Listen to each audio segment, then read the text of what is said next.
Welcome, everybody, to the PodAskew Podcast. I am CJ. Always with me is my hetero life mate, Rico. What's up, Rico? What's up, CJ? What's up, Internet? How are you, listeners? What's going on? All right, so, Spider Friends. Today, we have a particular superhero we're going to talk about. Like we didn't talk about superheroes enough in the MCU episode, we decided to talk about another one. And yeah, if you guys are tired, tough shit. Right. But look, if you're listening to this show and you understand where our inspiration comes from, you're into this stuff, and most likely you want to hear our opinion and either agree with us or yell at us. And either way, I want that. So let's roll with it. And today's inspiration... But above all, we want your opinions as well. Yeah, absolutely. So, we give you our credentials at the end of the episode. Please don't hesitate to ever hit us up. We want feedback. Even if you don't agree with us, bring it the fuck on. And I don't say that because I want to fight with people, but I want opinions. I want to be able to have a conversation. Oh, I want an opinion and a conversation, and I want to fight with people. All right, well, you can fight with people. I won't. I'll be the pacifist on the show. Absolutely. All right.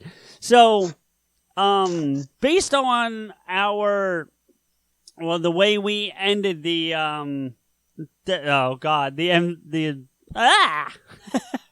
oh boy, I've only had one and a half years. No, I'll leave it in. I fucked up. It's okay. No, but based on the way we ended the Infinity War episode, and as emotional as we got about it, we decided that we should talk about everybody's favorite web wall crawler. Old Webhead. Old Webhead. Spider-Man, true believer, Spider-Man. Excelsior. Excelsior. True believers. So, we're going to talk about Spider-Man today, and it's not just going to be Homecoming, and it may not even be just be the movies. Well, hopefully we'll get into a little bit of the comics, and I got to tell you, I was a big fan of the cartoons that were on, so I would love to talk about some of those if you remember them. I remember the early 90s cartoon, but I do not. I saw a little bit of the, Ultimate Spider-Man that was like voiced by Drake from Drake and Josh. I didn't see that one, but because that's the one where they went to what's his name? Morales, right? I don't remember his first name. No. Maybe, but it's heavily Peter Parker. It's very MC oriented because Clark Gregg, Phil Coulson, plays like the principal undercover. Oh, really? Okay.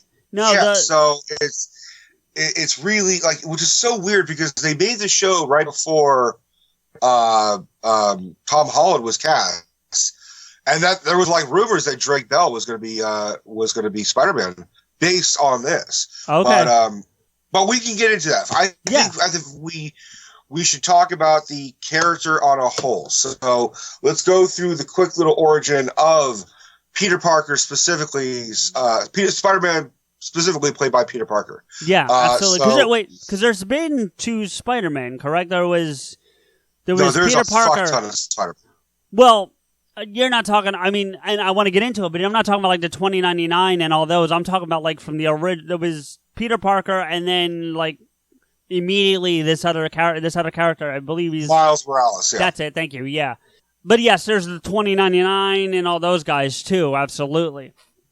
There's 2099. There's also Spider-Man Noir. There's also Ben Reilly. Ben Reilly is sort of the unsung hero of my version of the Spider-Man mythos, because he is a clone of Peter Parker, and he takes on Uncle Ben's name, as well as I want to say it's Aunt May's maiden name.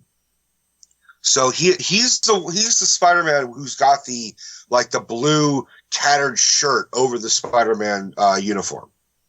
Okay. It almost looks like he put like a tank top over it, and it's got like shredded up from like battles and shit. So, excuse me. There are other Spider-Man, but primarily I think we'll be talking about Peter Parker and Miles Morales as well, and the significance of that. And I mean, I'm all for it, but I'm still of the opinion that Peter Parker is Peter Parker. Peter Parker is a sacred character. I'm not saying people of color or a minority can't play Peter Parker, but I'm definitely saying that the Peter Parker that we have right now, played by Tom Holland, is perfect for me, with one exception, and we'll talk about that when we get to it. Okay, and that's fine. But to your point about different races playing different characters, I'm old enough to know the Hal Jordan Green Lantern, but I actually prefer, and his name just escaped. What's that? John Stewart. Yeah, I actually prefer the John Stewart Green Lantern over the Hal. So I agree. And actually, Steph and I, our PR manager, as well as our manager, as well as my lovely girlfriend, she is a big Green Lantern fan. Really? And we were actually like, she's not a comic book fan, but she knows and likes enough of Green Lantern. Well, I don't want to go off on a whole thing, but what did you think of the Ryan Reynolds movie? She loves it. She thinks Ryan Reynolds was perfect as Hal Jordan, and I'm of the opinion that he was fine. Yeah, but it was a bad movie, but it wasn't his fault. Is really what it boils down to.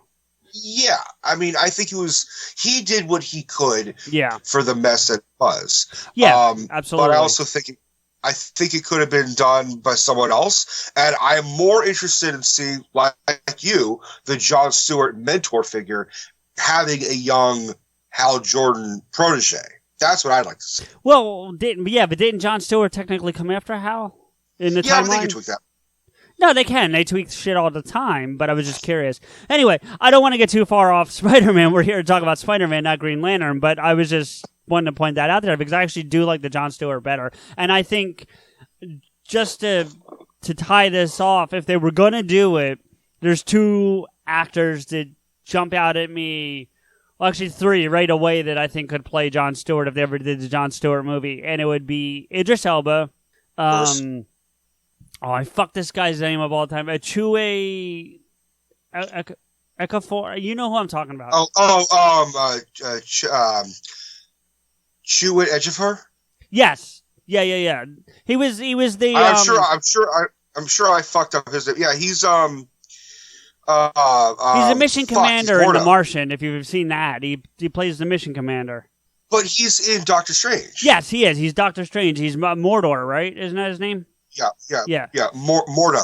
Mordo. That's it. Not Mordor. Yeah, I know. Sorry. But yeah. So those two, or do you watch Arrow? Have you ever watched Arrow? I do. Oh, you're thinking John Diggle. The guy who plays John Diggle. I don't know his name. He would be. I'll give you another one that's I think would be a perfect John Stewart. Sure. I would go. You remember Batman vs Superman? Yeah. Okay, so the guy who plays the general or whatever, he's a... he was in Man of Steel too, right? Is that what you're talking about? Yeah, Man of Steel, yeah. My only thought with him is I think he's too old. Even if he isn't age-wise, like actual number, he appears too old. Like those other three appear younger than they are, and I think they fit that better. That's just my opinion. But if we're having John Stewart play a mentor and an older figure, okay, if we're doing your version of it, I would agree. But if we're doing my version, where basically it's just that shitty Ryan Reynolds one with an African American, Green Lantern, then I think you go one of the other three. But if you're doing the mentor role thing, you're probably right. But I would also agree that actor, and I'm pissed off I don't remember his name, would make a perfect Martian Manhunter. Oh, absolutely. He'd be perfect in that role. No argument here. Although the guy that's doing it on Supergirl is pretty good. I don't remember his name. And that's why he's really good, but I don't think he has enough star power to branch up. No. But I also think it'll be a nice little tie over with if they are going to have a Martian Manhunter and they're going to still keep the DCEU, the current one, they could have him be the Martian Manhunter in disguise. Yeah, that would be... there's a lot of options. So we'll see what they do with it, if they do anything. But because Justice League did so shitty, I don't know if they're going to do anything. But anyway, They're making Shazam and all that shit right now. Yeah, I know. And before we get back to Spider-Man, one other thing I want to bring up, just since we were talking about these great African-American actors, did you see about Morgan Freeman today? Yeah, I did. I didn't read anything about it because, I mean, one of my Facebook friends commented and shared a link when I was like, why do that then? She said, I refuse to believe this. And that made me think about it, like, are we just we're like, look, when there's smoke, there's fire. Yep. And when there's women accusing men of rape or sexual misconduct or harassment, 90% of the time it's true. Yep.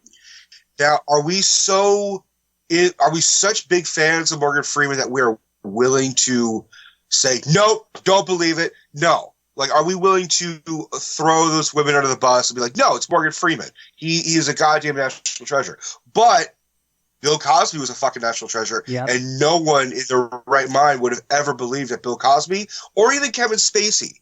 Yeah. Or even, I mean, Harvey Weinstein, absolutely. You look at Harvey Weinstein, and even though he's a liberal Democrat, and even though he, has produced some fucking amazing films, you take one look at him, you're like, 100% do I believe that guy has harassed or raped women. 100%.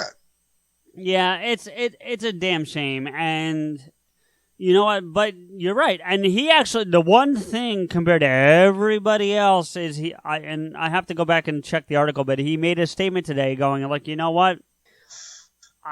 I did some of these things they're accusing me of, but I didn't think that they took it the way they did it, or something to that effect. I only read the headline and did not have a chance to read the article because I just not have the time.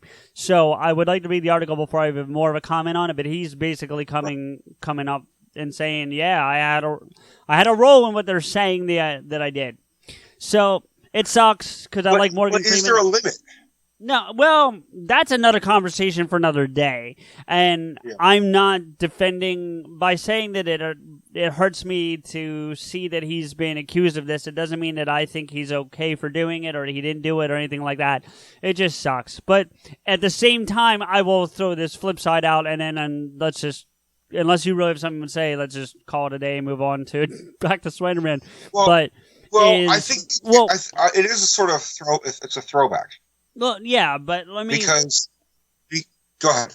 No, I was just going to say that if he's done these things, it doesn't matter. Like, you just don't treat women the way that these people are doing it. Especially the people that have been accused and in Bill Cosby's case, convicted. It's just not okay. So, while it sucks that Morgan Freeman is getting caught up in this, if he did it, then he's just as much of a shithead as everybody else. And I still feel that way. And that's the way it is.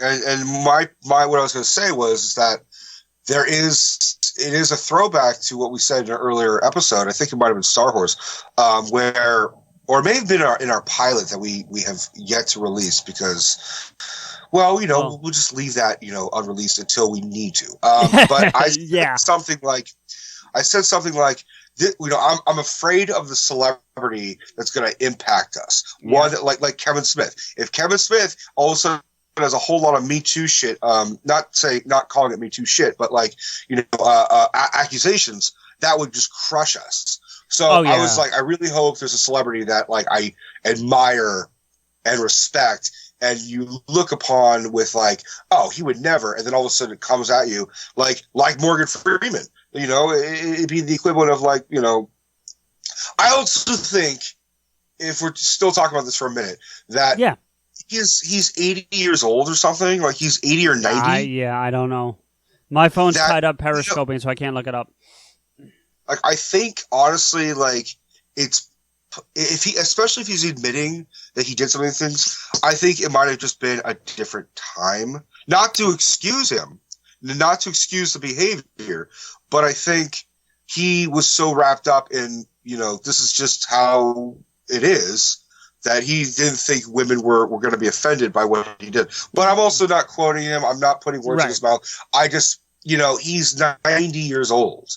Right, you know, and the same thing happened to Stan Lee. Stan Lee was getting accusations, but Stan Lee was getting accusations late in life, where it was possible that he was just battling dementia and wasn't himself. Yeah, well, and just to tie it off with a ribbon, if you will, because Bill Cosby's about the same age as Freeman. The major He's 81. Who, Freeman? No, Cosby. No, I know Cosby, yeah. The point is, Cosby was given drugs to knock these women out. From what I'm understanding, from what I've read a little bit, Freeman's more of like trying to kiss them, but they're not knocking them out with drugs and that kind of stuff. So that doesn't make it any better, but it's a different animal at the same time. And that's all I want to say. It does make it better. Is a big difference. I mean, but that was my question earlier. Is like, is there a limit where it's just an unwanted kiss, or if it's assault? Well, that goes back to what happened to Aziz Ansari. He thought he was on a date. She wasn't happy about it, and next thing you know, he's getting this accusation. But anyway, you know what all these women need? They need a superhero to come and save them, and I know the perfect one for it: Spider-Man. That's good. Nice fucking pull around. I appreciate you bringing us back home, buddy. Thank you. It's a nice homecoming. Yeah, ha ha! Puns. Anyway. All right. So before we get to homecoming, let's talk about, you know what? Because I at least have watched the original Raimi trailer. I think, did you watch all of them? All Spider movies? Since we decided to talk about this, I went back and watched the 2 Amazing Spider-Men, because I haven't seen those except for once. Actually, 2 I'd never seen before I did it for this. 1 I saw years ago. The original Sam Raimi ones I'd seen ad nauseum. The only one I needed to refresh myself on was 3. Hello, I'm on Periscope tonight while we're doing this, so I got people talking to me, so you might hear me randomly saying hello to people from time to time. Rico waved at you, and you can't see that, but he waved. So anyway, so I did go back and watch part of 3. I kind of sped through it because I remember everything up through the emo Peter. What I really kind of needed to refresh my memory on was the fight at the end with Sandman and Venom. And so that's what I kind of watched there. But I did watch Amazing Spider-Man 1 and 2 in its entirety over the last couple of days. And the first 2 Sam Raimi ones I know like the back of my hand. I remember those movies really, really well because I watched them so many times. Okay. And Homecoming is just Homecoming. So that's perfect for me because I rewatched. I had already seen the Amazing Spider-Man 1 and 2 about 6 months ago. Like I rewatched them because I was doing a comparison in my own mind of Tom Holland versus Andrew Garfield, and so those are fresh more or less in my mind. But it's been years since I've seen the Raimi trilogy. But I had gotten up to basically where you sped through, so I watched all of Spider-Man 1, 2, and most of 3, but okay. I stopped right before, basically I stopped right when when Eddie Brock turns into Venom. That's where I paused my DVD, and that's where we started. So you will take over for that, and I will try to remember what I remember. But it's all fresh in your mind. There's not a lot to get into after that, and plus I don't want to deep dive all 6 of these or whatever it is, because I'd rather talk about the characters as a whole. We can certainly reference parts of the movies and talk about things we liked and didn't like, but I don't want to go scene for scene, shot for shot like we have with the Star Wars. You know what I mean? Sure. And not because I don't enjoy those conversations, but there's such a history to Spider-Man. I don't want to focus on just these movies. You know what I mean? I'd like to talk about some of the other things too. So, I guess my question to you is, what is your first introduction to Spider-Man? What's the earliest memory you have of being aware of the character of Spider-Man? Oh, that's such a great question. My first introduction to Spider-Man would probably be probably an action figure. Because I think my mom had got me the action figures before I had seen the early animated show in the 90s. Because we've talked about this. We'll talk about this every single episode. There is an age gap between you and me. Oh, sure. Where I was born in 91, and you were born 11. in what? And I was 11 at the time. Yeah. So you're born in 80, is that right? 80. Or 80? Yep. 80. Yeah. So you're born in 80. So, you were probably already playing with these Spider-Man action figures, whereas like I was just given one. So I think my earliest memory was like having Spider-Man and Batman fight, when I was a kid. Crossover. Yeah, like the little DC Marvel crossover. So yeah, I think my first introduction to old fucking Webhead was playing with the action figures. Like, I think my mom was just like, this is what boys play with. So she got me a Spider-Man action figure, and I had like Spider-Man and Batman and Joker and Superman, and we all had those action figures. And so I think my first experience was crossovering with that, with like DC versus Marvel as a very little kid. And then I think because I was a pretty voracious reader when I was a kid, my dad got me reading about 2 or 3 years old, and then I started reading comics, and not like super heavy into like obsessed with comics, but like, it's pictures with words. So it was just a new form of picture books. And I read everything from Archie to Spider-Man to, they had those like Looney Tunes comics, and they had comics based on like the current show, like the current cartoon shows on like Cartoon Network. Like Dexter's Lab and Powerpuff Girls, which like that. Oh God. So I was reading those as well at a very young age. I feel so old. Oh. You are so old. Fuck CJ. You. Fuck you too, you drunk. I'm not. Shut up. Drunk. You're not yet. No, I will be. So. Would you like to shout out the liquor that you're drinking? Yeah, it's a beer by a company called Dogfish Head, and the flavor is Namaste White. So, namaste, everybody. Yeah, namaste to you too, fucking. I'm so astounded. What's it called? I'm not... Just give me the name one more time. The company is called Dogfish Head, and the flavor is Namaste White. Dogfish Head, man. Mm-hmm. I think someone got really drunk on the brew they were making. They're like, I got a name! Dogfish Head! This is brewed out of Delaware. There's a beer brewed out of Cherry Hill, New Jersey, which is like 10 minutes from where I live. And they're called Flying Fish. So... Flying fish sounds like there are flying fish, but dogfish head just sounds like what a scientist would fucking make. I think it's a type of shark, actually. Dogfish head? Oh. Yeah, I think it is. Might be right. Anyway, that's really not the point.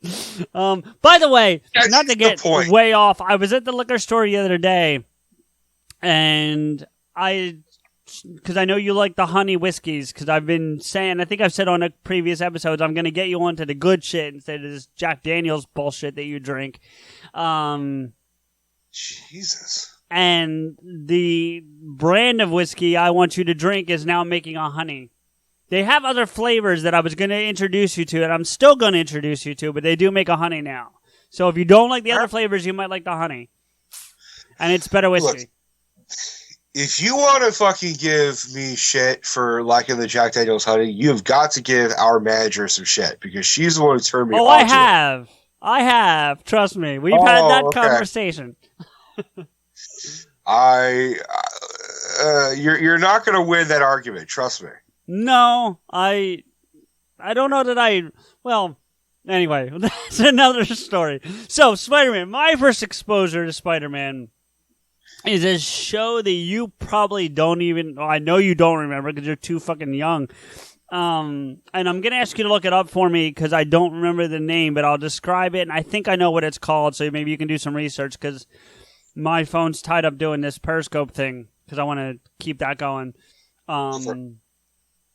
I think it's called Super Friends, but it's not Super Friends that we're familiar with, like Superman, Wonder Woman, Batman. It's something else. But it was Spider-Man, Iceman, and Firestorm. Okay. And they worked together. I think before I even searched it, I think it's called Spider-Man and his Super Friends. Okay, so there was Super Friends in the title. I was right. I just didn't have it completely right. But that's my first exposure to Spider-Man. And actually, Iceman, too. Spider-Man and his amazing friends. I was half right. We were all sort of right in a way or another. You're right. It's fucking Iceman and Firestar. Yeah, that I knew. I just couldn't remember the name of the show. And I want to say, since you've got it up there, I'm going to guess 78 was the year it came out? 81. Oh, 81. Okay. It had that 70s style animation to it. Yeah, terrible. Oh no, yeah, it wasn't great. But it was my first experience as Spider-Man. That and a Pez dispenser were my first experiences with Spider-Man, because the first Pez I ever had was Spider-Man. I was never a Pez. I never liked the candy, but I love the dispensers. Same here. I would spend more time with an empty dispenser. Woo! Dispenser. How's that beer, CJ? Fan-fucking-tastic. No, I would spend hours just playing with the dispensers.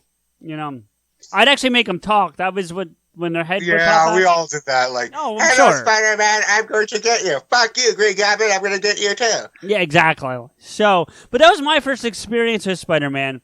And then I got away from him until I was about... So I was real heavy into collecting comics for about 2 years, from like 11 to 13. Okay. And in that time, I got all kinds of stuff. It was right around and in the heart of that was the death of Superman. So just to give you a timeline. Okay. I actually have an unbagged Death of Superman on a plaque behind plexiglass with the armband, the special card. I guess it's a collectible card. I don't have a better way to describe it. And then the issue itself. So technically, I've never read that comic. And I paid, I want to say $45 for that because of the plaque and stuff. Yeah. I never got that issue, but I remember seeing a reprint of it, and I'd be like, 45. I was like, it was something like $30. Like $30 for a fucking comic book. Do you know how much that comic's worth now? Seriously? Oh, easily, at least $600. No, it's like $5 because they brought him back to life. It destroyed the value of that comic as soon as they brought him back to life. Oh yeah, it tanked. That sucks. Well, sell it to me. I'll buy it for $5. Oh no, I mean, it's not even. All my comics are in a box. I actually want to take them over to the secret stash and sell them because Walt and those guys will do more with it than I ever will. So yeah, they'll give you $5. Yeah, well, I won't take $5 because I got a couple good ones. Like I had the first edition of Robin, the very first Robin spin-off that they did. Oh no shit.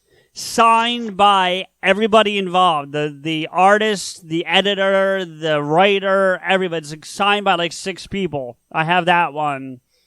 How'd you manage to pull that off? I won it at a raffle, actually, at a comic book store when they were doing like a special like day and you could enter a raffle. Is it personally signed to you or is it just signed? No, it's just signed. Okay. Which is actually from the times I watched Pawn Stars. Apparently, it's better when things aren't signed specific to somebody. Oh, of course. So, I'm not saying it's, like, gonna be my retirement, but it's probably worth a reasonable amount of money. Sure. So, I've got that, and then I have... I gotta be honest, Rico, I haven't looked in the collection in, like, 20 years, but I think I have a first edition Spawn signed by Todd McFarlane. Ooh, hold on to that one because he's making a movie. Yeah, I know. So not to say. I have to look because I haven't even opened the box probably in 15, 16 years. They're probably in pretty good condition. Well, they're not in a comic box, though, so if Brody's right from Mallrats, because I've got them stacked over, they're going to be pressured, so we'll have to see. Yeah. But then again, it's Brody and it's Mallrats. No, specifically it's Kevin. Well, yeah, but Kevin has even said in his later years that he was a little too anal than he needed it to be. So even Walt said he was a little too anal. Mm-hmm. So, anyway. Yeah. Once they had kids and shit, they're just like, oh, what am I obsessing over? Yeah. So, but the point of bringing all that up is they did a thing with the Amazing Spider-Man, because that's the thing about Spider-Man in comic books, and you might remember this or know this. He's got, and I'm not talking about like the Noirs and the 2099s and all that, but just flat out Peter Parker, current day Spider-Man. At one point, there was like 7 or 8 different issues running at the same time. Like, you'd have the Amazing Spider-Man, the Ultimate Spider-Man, but the Ultimate Spider-Man was still Peter Parker. It just was called that. And then you have the current issue, the Spectacular Spider-Man. Right. Like, controlled by what? Dr. Octopus? I don't remember. It was like a current thing where like Doc Ock had like possessed Peter's body or something. You know what? I don't know. If you would know better than I do. But dude, I have not read a new comic in like 10 years. I mean, it's nothing new. I have not gone through a new comic, unless it's like, Foxtrot or Garfield in like 10 years. I'm the same way. I buy a lot of the DC animated movies as they come out because they're really fucking good, and we can spend an episode talking about those because there's a lot to talk about there. But I tend to buy like special editions of those, so they'll come with like a mini comic or a digital comic on the disc. So I've read a couple of those, but they're so out of context for me that I don't know that it really means anything. You know what I mean? Of course. Yeah, of course. But when I was doing my collecting, I think it was the Amazing Spider-Man. There was one issue that had 7 covers, different colors and variations and stuff, but it was the same story, picture. but different cover. What's that? Same story, but different cover. It was even more than that. It was just the same picture in different variations. Like, one was like a black Spider-Man with like silver foil, like raised foil, like you could run your hand over the cover and like feel the webbing. Because the picture was like a whole shit ton of webbing and Spider-Man crouched down in the middle of it, and that's all the picture was. There was nothing else on it. I think that's McFarlane. It might be. I was too young at that point to know the difference between like McFarlane and these different, not animators, but illustrators and stuff. So I don't. It could have been.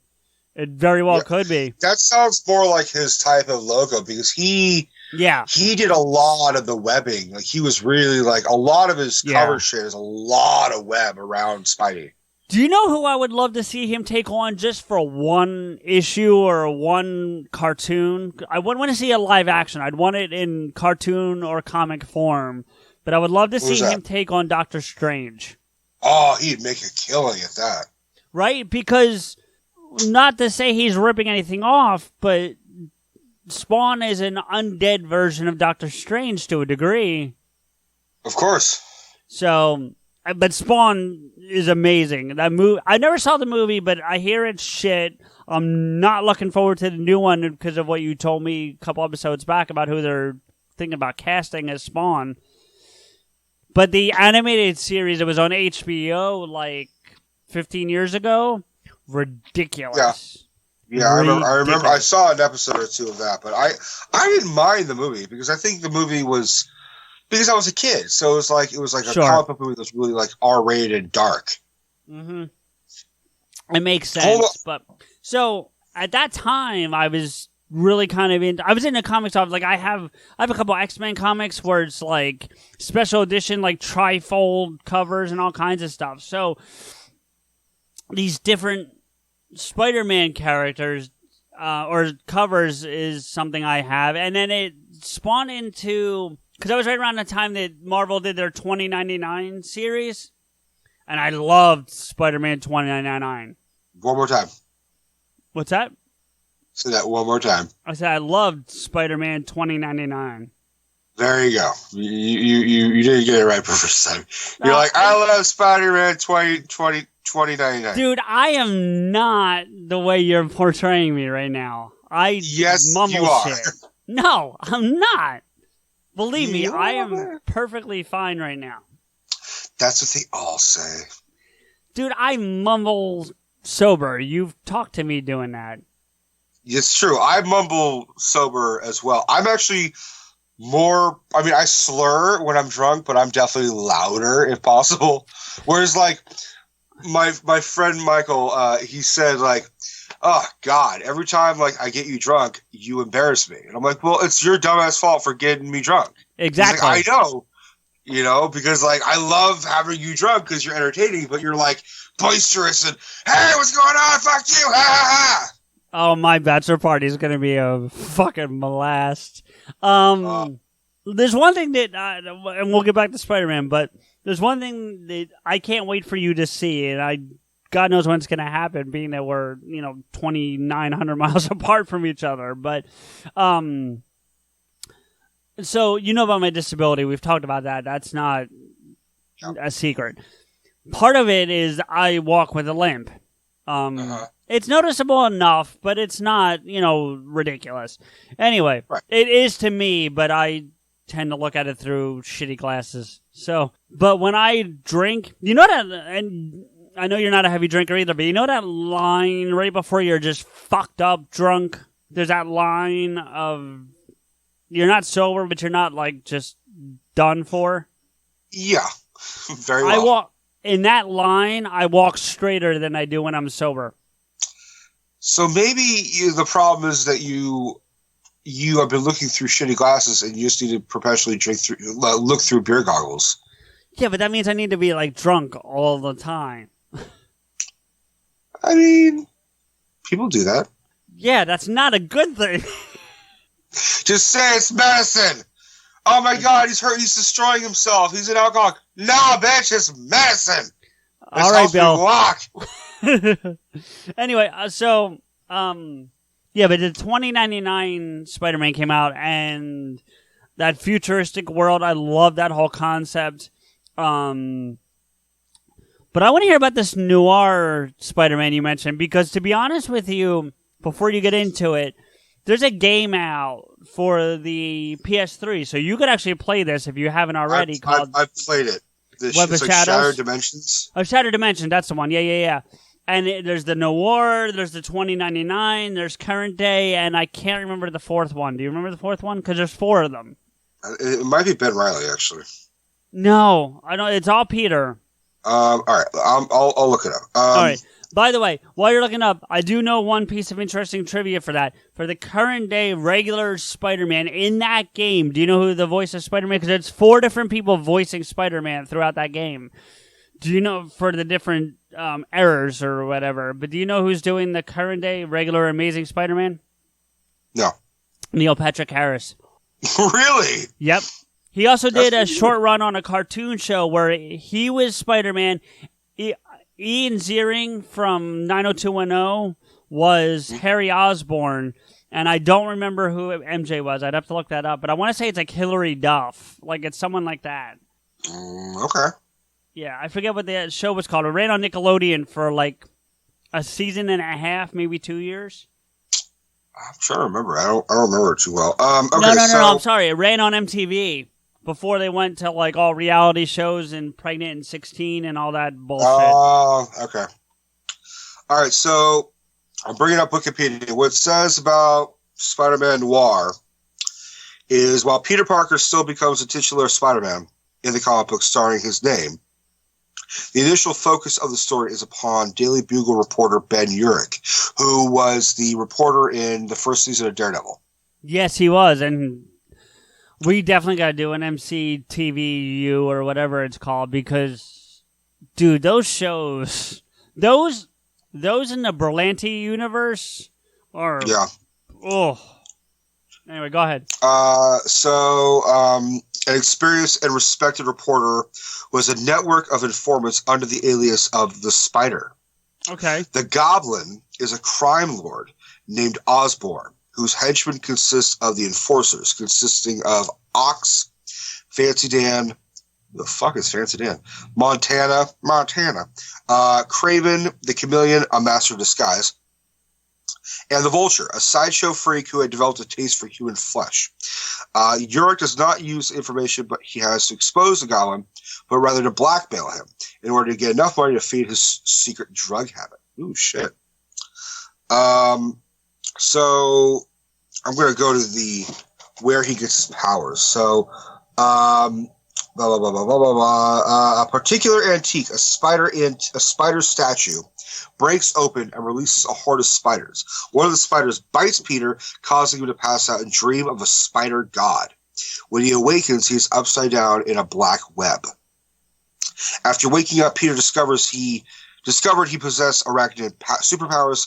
Donning a mask, Peter confronted Norman Osborn in his home in order to get him to give up his hold over the city. However, Peter was shocked to discover Urich, who was revealed to have been blackmailing Osborn with his information on the mob boss in exchange for fueling his drug habit. Angered, Peter left Urich. Upon returning home, Peter created a costume based on his uncle's World War I era airman uniform and became the vigilante Spider-Man. So, God, I didn't know any of this shit. I don't know too much about Spider-Man Noir. I just know what I know from the game, which was... Yeah. The game was awesome. That game is probably the best Spider-Man game ever made. I know some people say the Spider-Man 2 one based on the Sam Raimi movie was the best, but I think Shattered Dimensions is the best Spider-Man game made. Spider-Man 2, the game, on PS2 was pretty fucking amazing. That's what I just said. Yeah, I know a lot of people think that one is, but I think Shattered Dimensions is better. I also have a lot of love for, I think it's called Ultimate Spider-Man. And it was a game where you play as both Venom and Spider-Man. Yeah, I remember that game. Venom. You could be Carnage, too, if I remember. If it's the game I'm thinking of. It's just Venom and Spidey. Okay. All right. Well, then I think there was one where you could be Carnage, too, but maybe it's a different game.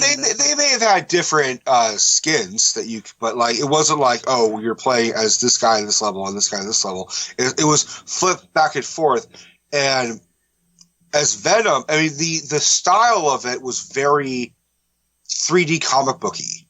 Like It was very, it looked very animated like a comic book, but it was 3D. So as Spider-Man, you're doing the classic thing. You're swinging around New York City and saving people from crimes and shit. And as Venom, you are like leaping, like Hulk jumping across skyscrapers, grabbing people, and like sucking them inside your body and like eating them, basically. Yeah, I remember this game. I played this game. You're right. I remember this. This is a fun game. All right. I looked up powers of. Go ahead. No, finish your point. The powers of Spider-Man Noir has the same powers as his classical counterpoint. Strength, speed, agility proportionate of a spider, along with the spider sense and the ability to spray organic webbing from his hands and stick to walls. He uses agility, blah, blah, blah, blah. Equipment is definitely different from the original, especially the costume that is made up of a normal dress of the era matched with a coat. The basic aspect of the costume is the mask made with the headgear and the aviator glasses used by his uncle during the Great War, and the costume made in Kevlar can withstand bullets and explosions. He also uses a variety of firearms, including a revolver and a machine gun, to severely injure or kill criminals. Yeah, that doesn't sound... That's a big deal. For Spider-Man, yeah, absolutely. So... in other media, I looked up that show I was telling you about. The one with Neil Patrick Harris plays him. It's just called The Amazing Spider-Man, or no, just Spider-Man. And it ran for one season. I knew it wasn't long. It was one season on MTV. But check out this cast list, and then I want to move on to another topic with Spider-Man. But check out this cast list. So Neil Patrick Harris was Spider-Man. Lisa Loeb was Mary Jane Watson. Who's Lisa Loeb? She had that song, You Say. You would know her. She had. Oh, Christ, you're too fucking young. Anyway. Stop saying that. I fucking, worship Abbott and Costello. You don't fucking, Yeah, well, that's the other problem. You don't know anything that's past, 1947 for music. Was that the year you were born? No, it's the year I graduated. You old as fuck. Ian Ziering from 90210. You might know him from the Sharknado movies, because he's in those too. I never watched a single one of those fucking things. Keith Carradine was J. Jonah Jameson. Ed Asner was Officer Barr. Okay. Cree Summer, Ethan Embry, Michael Dorn. Okay. Kathy Griffin, James Marsters. All right, yeah, they got a good cast. Gina Gershon, John C. McGinley, Jeremy Piven. These guys were all in this show. Michael Clark Duncan was the Kingpin. Oh, so they just took him back from Daredevil and put him in the show. Yeah, basically. Which that might have just been a tie-in for Daredevil. When did the show come out? I just changed the screen. Hold on. 2003. So yeah, Daredevil I think came out in 2003. So it would have been a tie-in for both of them. It was like they were trying to expand their Spider-Man universe with Daredevil.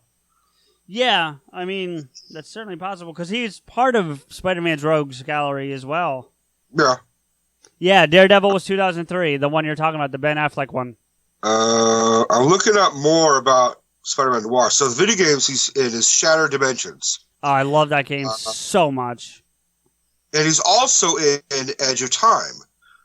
I didn't play that one. But he's not featured, but he's indirectly mentioned. Okay, that makes sense. I think I played that one too. I think I had them both. I still have Shattered Dimensions. Do you still have your PS3?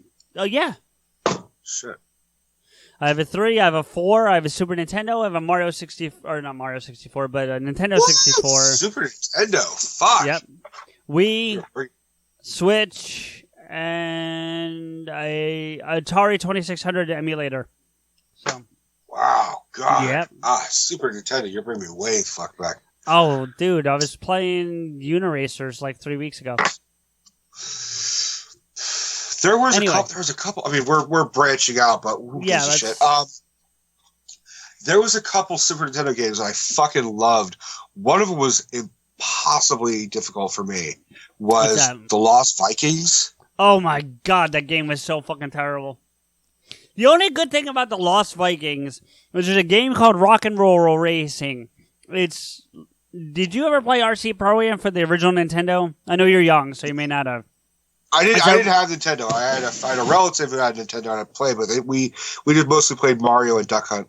Okay, so it's this racing game where it's kind of like a 3/4 top-down view. It's hard to explain, but Rock and Roll Racing it's all set to MIDI versions of classic heavy metal songs like Peter Gunn and Born to be Wild and Paranoid and all those types of songs. Okay. And you're driving around and your car has weapons. You can shoot missiles and spray oil behind you and that kind of stuff. So it's like if you took Guitar Hero and Mario Kart and combined it. Yeah, except that you don't do anything with the music except listen to it while you're racing. So it's more Mario Kart than Guitar Hero. But yeah. Got it. But one of the hidden characters is a character named Olaf from that game, from that Lost Vikings game, because they're both made by the same company. Is that the guy with the fucking bow and arrow? Oh, it doesn't get into that specifics. It's just a Viking, but his car is the best game in the best car in the game. Yeah, so I had Super Mario Kart. I had Donkey Kong Country 1 and 2. Those I thought were the funnest ones, but I remember I got a Super Nintendo Beavis and Butthead video game. God, that game was terrible. But it was great when you're 8. I'm going to do you one better, though. I'm going to blow your mind for a minute. I have Donkey Kong 1 and 2 right now. Ooh. I could turn it on and play it. We're going to have to fucking... One of these days, you and I are going to have to play some fucking Super Nintendo because it has been... probably almost 20 years since I played a Super Nintendo game. Bring your ass out to New Jersey. Fuck that. Bring it with you to your bachelor party. Well, that's possible. We could do that. I'm bringing my Switch. Yeah. That's for fucking sure. I'm probably bringing my PS4 too because I'm going to be out in Vegas for like 15 days. So most people go to Vegas and gamble. You're like, I'm going to bring my PS4. Because, dude, the Strip after like 3 or 4 days gets old. It really does. I haven't experienced it, so I'm basically a Vegas virgin. We're going to take you to Fremont Street. That's where you need to go, is fucking Fremont Street. All right. It's the old Strip. If it's old school like Frank, then I'll be happy. It's not old school, but they shut it down to cars, so the street is open to walk on, and it's basically Bourbon Street in Vegas. You can walk down the street with an open bottle, drink whatever you want. There's stages at like every other block. There's bands playing. There's drunk people everywhere. Can you see what I'm putting on the screen? Yes. Star Dune Hotel? I can't read. It's the Stardust. Oh, Stardust. So okay. Stardust was a casino in Vegas and it closed down. Mm-hmm. And my mom's friend, like before they demolished it, like Randy grabbed a bunch of ashtrays. So I have like one of the last remaining ashtrays of the Stardust Hotel. That's awesome. That I'm using right now. That's cool, man. No, we're going to have a good time. That bachelor party is going to be fun. And I'm telling you right now, people, be prepared for that episode. When that episode drops, I want that to be our highest rated episode. Because that's going to be a fucking story. But tying it back to Spider-Man, and since we were talking about video games, they're putting out a Spider-Man game that comes out later this year in about 90 some odd days. Oh, God. I want it so bad. I have it reserved. I'm picking it up night of. I want it so bad. I've never been so excited to play a Spider-Man game that I can't play because I have a PS3. No, you need a 4. I know. Oh, I thought you said you don't have one. I was like, I thought you had one. Dude, it's going to be the Batman Arkham Asylum to Spider-Man's world. It's going to be that good. See, I still want to try. You may have tried it, but I still want to try the Amazing Spider-Man video game because that looked cool too. I didn't see that one. It doesn't look as cool as this new one that's coming out, but it definitely looked like the Andrew Garfield version. Okay. Well, speaking of that, let's get into these movies. We've talked about our love for Spider-Man, and we've branched off a few times, but let's get into these movies because. Let's face it, movies is the thing that you and I seem to talk about, and I'm not saying that in a bad way, but that's what we seem to talk about, and we have a good time with it. So let's. That's more or less my expertise. I mean, like I had to like stretch my Marvel comic knowledge a lot just now. So, but movies I fucking know for sure. Right, and we're gonna expand your knowledge base over the course of this show, but for now. We're going to stick to the movies. It's so bad. What I'm drinking is so bad. You should be drinking what I'm drinking, my friend. I wish, man. I love my girlfriend, but I'm not happy she left all this diet cream soda here. So let's start with Andrew Garfield. I know that's not chronologically correct, but let's start there. Because having basically gone into them with fresh eyes, right? Yeah. They're not as bad as I thought they were going to be. I'm not telling you they're great, and they don't hold a candle to Homecoming by a long shot, but they're not as bad as people have said they are. I'm not telling you they're great. Andrew Garfield is okay. So the Amazing Spider-Man series suffers from two problems, right? The first one is the same problem Ryan Reynolds suffered with Green Lantern, like we talked about earlier. He did a fine job. The movie was bad. Do you know what I'm saying? Andrew Garfield as Spider-Man was not bad. He was not bad. He was a great Spider-Man. The costume was pretty fucking spot on, especially in the second one. The second one's a terrible film, but the costume is amazing. I like the costume in the first one better. You're right, the second one's more spot on, but I like the first one better, to be honest with you. I did notice that. Well, for an origin story, it looks amazing because it looks like what I liked is that it showed him actually making the costume in the first Amazing Spider-Man. Well, they did that with the Raimi ones too, so it's not the only time they've done that. No, it doesn't show him make the costume at all. It shows him sketching it out in the Raimi ones. It shows his wrestling one where he's got like a fucking that's beanie what I'm talking about. Yeah. But overall, that's it. But you don't even see him knit. That's what I. That's one thing I did appreciate of the Andrew Garfield one is it actually showed him like making a fucking Spider-Man costume. True. I'll give you that.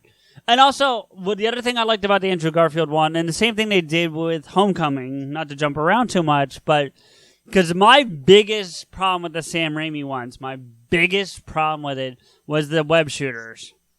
I knew you were going to say that. You know who you could blame for that? Tobey Maguire? James Cameron. Why? Why James Cameron, of all people? James Cameron was actually going to make a Spider-Man movie before Sam Raimi. Before Sam Raimi took over, it was all Jim Cameron. Okay, I don't think I knew that. And James Cameron came up with the organic web shooters. See, I don't like that. Because that's never been that way. He developed them later in the comic, where like he was slowly turning into a spider. Yeah, there was that storyline. I remember that. Yeah. So I think James Cameron's argument would have been like, well, he's bitten by a spider. He is essentially becoming a spider, or he is a hybrid Spider-Man, which he is. Why would it stop there? Why would it stop at, Well, if you're really being technical, it would be, he'd be dispensing web out of his butthole. Right. And in the 90s cartoon, if you remember, the one you said if you remember at one point, there's a story arc where, I forget what happens exactly, but he ends up spawning out like 3 or 4 more arms. It didn't last, and Doc Connors gets him back to normal, but at one point... That's Man-Spider. Right, but it was hit. But I forget how it originated in the show, is what I'm saying. Yeah. But I always thought Man-Spider was a separate... It may have originated from him, but I always thought Man-Spider was a separate villain. But I might have been. But in the cartoon, they ran it as he was just mutating and getting more arms and things. It was the Spider-Man version of Man-Bat. Yes. Yeah, it was. And just to jump around for a minute, I loved what they did in the Infinity War with the Iron Spider suit, and Tony put the legs into it. That was just awesome. I had heard a rumor that the legs weren't even going to show up, so I was super happy they fucking showed up. Yeah, it was good. I don't want to talk about Infinity War because I'm going to start getting upset because I'm going to think about the end of it. Well, we may have to because it does deal with Spider-Man. Yeah. But we'll save it for the last. Yeah. So, continuing with Amazing Spider-Man and Andrew Garfield, I said this in a previous episode, which was I thought Tobey Maguire was a better Peter Parker. Yes. Well, I don't know if I agree with that, honestly. He portrayed the nerdiness and awkwardness better than Andrew Garfield. Andrew Garfield is a modern day geek or a modern day nerd, but I also felt like he was just way too good looking.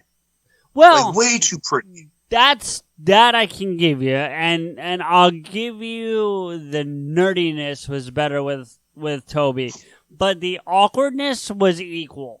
Andrew Garfield was equally as awkward. About Andrew stuttering? No, not just his stuttering, but just he seemed uncomfortable in his own skin, especially in the first one. Well, there were I will definitely say Amazing Spider-Man has some great qualities. I did like how the morning after when he gets bitten, he's reacting and he's twitchy and he's moving his head around. Yep. I thought that was a really nice little a nice little throw-in. Right, and I had mentioned that the series suffered from 2 things, and the first one was the Green Lantern problem, but the second problem was the same problem that the Batman series of the 90s suffered from, and that is too many villains. They tried to jam-pack. Now, I get, especially with Amazing Spider-Man 2, the idea was to set up for a Sinister Six, right? Am I getting the number right?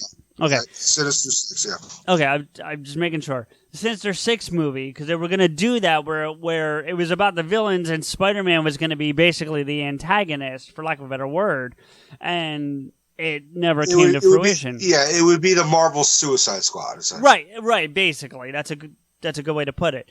But it never came because Amazing Spider-Man 2 did so poorly. But anyway, that's a problem, and I think it's kind of the same problem that Batman versus Superman suffered from, because there wasn't too many villains in that, but there was too many stories. They were trying to cover too many things. They did like 3 different story arcs in the same fucking movie in that movie, and that's one of the things that killed that movie. Well, they're still hopeful about Sinister Six. I think that's what they're hoping Venom does, is Venom opens up the world to a Sinister Six movie. Right, but it'll be better based coming off that Venom movie. Yeah. But was Venom part of the Sinister Six? Oh, yeah. Okay. Oh, yeah. I'm not as versed in that, so I trust you on that.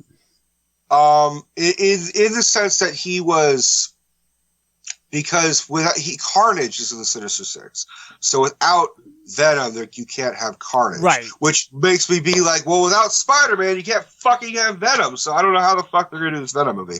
Well, and I don't think you're getting Carnage in this thing either. Yeah, you are. Are you? Yeah, the rumor is.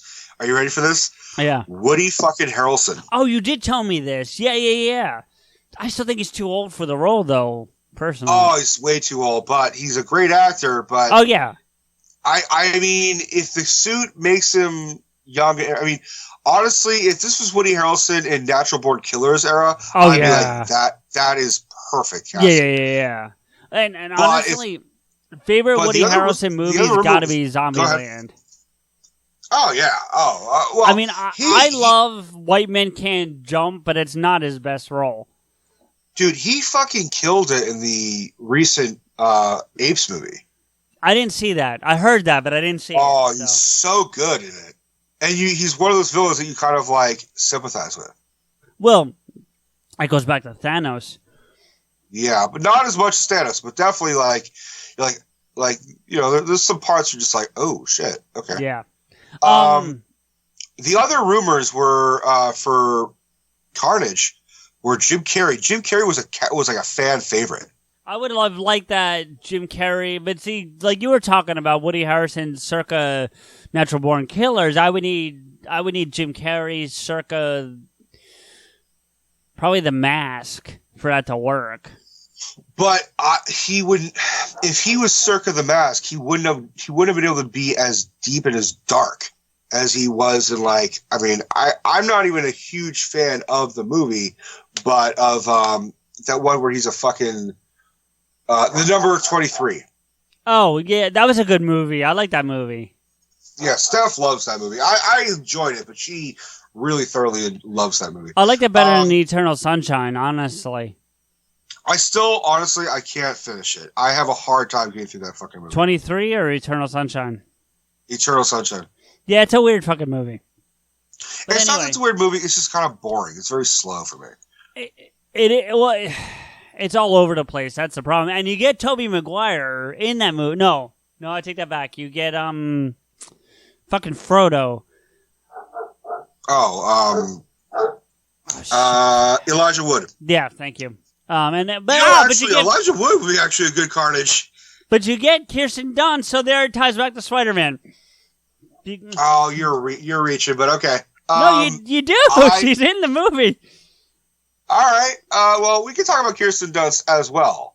Well, okay. So I've always kind of had a crush on Kirsten Dunst. So when I heard she was playing Mary Jane in the Sam Raimi ones, I was excited. I had the same reaction. And then now that I rewatched it, I'm like, wow. I don't know she was good. What's that?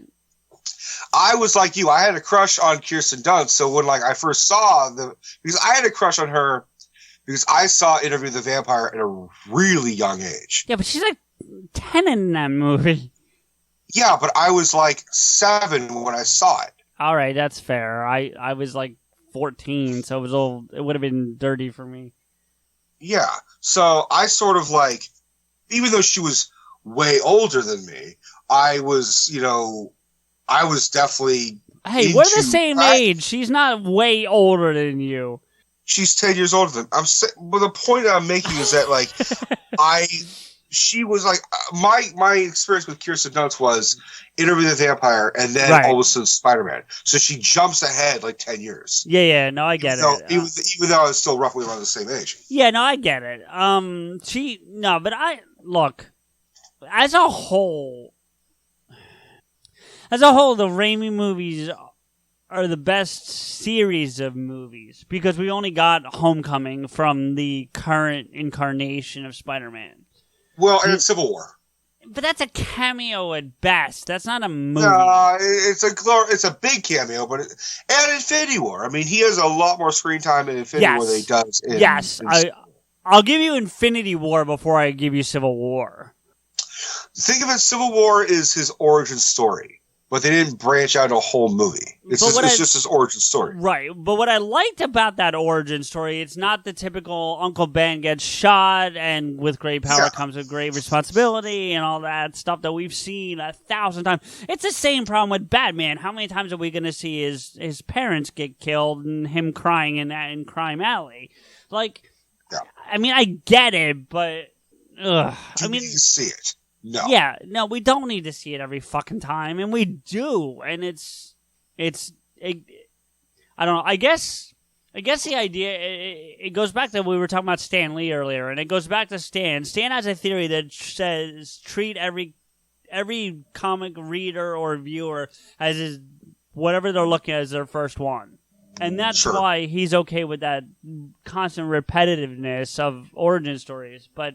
You know, for guys like you and me, it's like, Jesus Christ, stop! If they did something different, that was one of the reasons why I was like okay with the whole Richard Parker and his mother storyline because I was like, this is different. Yeah, it was, and it was interesting, and I did like what they did with that. I'm with you there. That was good. Although I'm not gonna lie, and this may age us a little bit, but it made me think of. Hey Arnold. I know the show, but I'm not familiar with where you're going. They made a movie because, like, Hey Arnold, the character Arnold is like doesn't have his parents. Okay.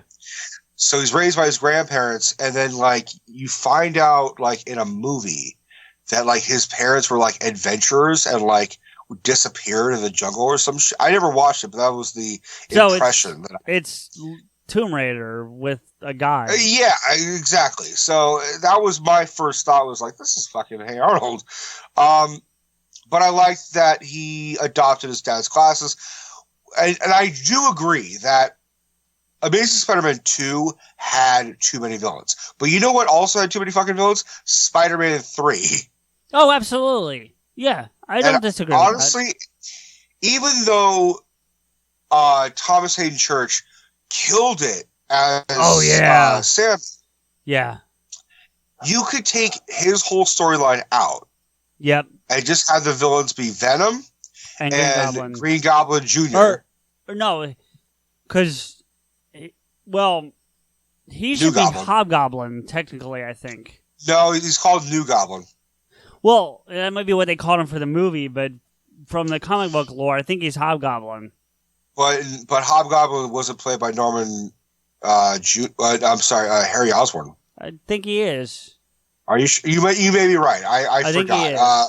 Because Green Goblin was Norman, and then Harry was Hobgoblin. Which actually brings me to a question I wanted to ask you, and we do have questions from Twitter, so we can't forget those. We gotta answer those, but because we have said in a previous show that Spider-Man's rogue gallery is comparable to Batman's. Absolutely. So my question to you, sir, is who is Spider-Man's Joker? Green Goblin. You think so? 100%. Because I could argue Doc. I think you're probably right, but Doc, I could make an argument for Doc. I would say Doc is to Spider-Man what Penguin? No, I would go Bane actually. See, I would have gone Penguin or Riddler. The intelligence of Doc Ock is up there with Bane. If you're going classic Bane, not like fucking Batman and Robin movie. Oh my god. I'm talking like even Tom Hardy's like, oh yes, I was wondering when you're gonna get him. That fucking Bane.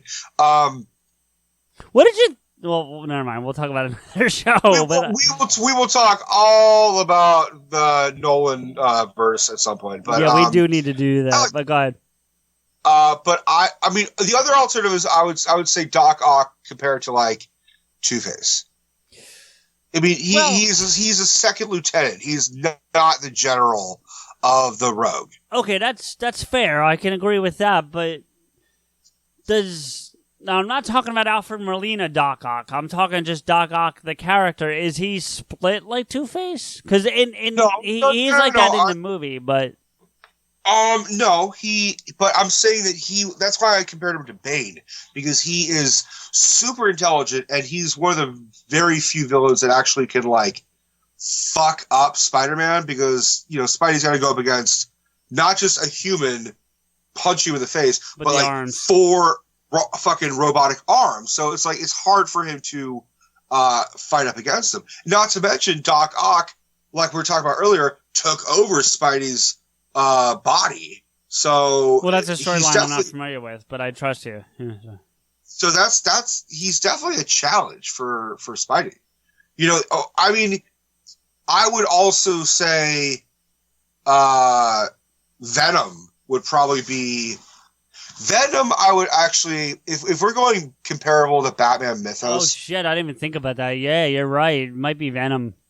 Venom would. I mean, if it's not, if I'm going to say who is the Joker for Spider-Man, it would either be Venom or Green Goblin. But the only reason why I'm sticking to Green Goblin is because Green Goblin was the very first villain. Yeah. No, you're right. And not to say the Joker was the very first villain for Batman, but also I got to talk about this for 1 second. Sure. I'm so fucking sick and tired of hearing and seeing memes of how Willem Dafoe would have been a perfect Joker. Yes, he would have been a great fuck. Do you know what I'm talking about? Like, I've never heard this, but photos. There's all these photos that are are always circulating on social media about like they take Willem Dafoe and sort of Photoshop the drawing and make him look like they give him green hair, they give him like white skin, and they make him look a lot like the Arkham Joker. Here's what I'm going to say about the Joker, and we'll have to save the deep dive on us on another episode. But this is what I'm going to say about the Joker. I'm old enough to have been alive for Keaton's Batman. I was alive and saw it not in a theater, but my mom. My mom bought the movie for me on VHS thinking Batman was, like the cartoons I've been watching as a kid. Yeah, no clue that it was going to be like a fucking dark-ass movie. Right. But she bought it for me, she let me watch it, and she let me keep it. So, go Mom. But, yeah. So Jack Nicholson, while technically not my first Joker, because I was exposed to the Batman 66 and Cesar Romero first, Jack Nicholson's the first one I kind of remember. Sure. For me, Heath Ledger is it. Like Heath Ledger is an amazing Joker. I still think, if you're doing live action, then 100% Heath Ledger killed. Well, yeah, if you're gonna split the line there, because if you're splitting the line, then it's Hamill, and I know where you were going, and it's Hamill. I agree, it's Hamill all the way. But for live action on screen, you just don't beat Ledger at this point. I'm sorry. I don't know, and I'm wrong. I know what I'm about to say is wrong, but it's still how I feel. I don't know that you can ever put another Joker live on screen that's going to beat that. I think you could if it was as traditional as possible. If they were heavily, like if they did a Nicholson and had him win, or if they combine the two, let's put it this way.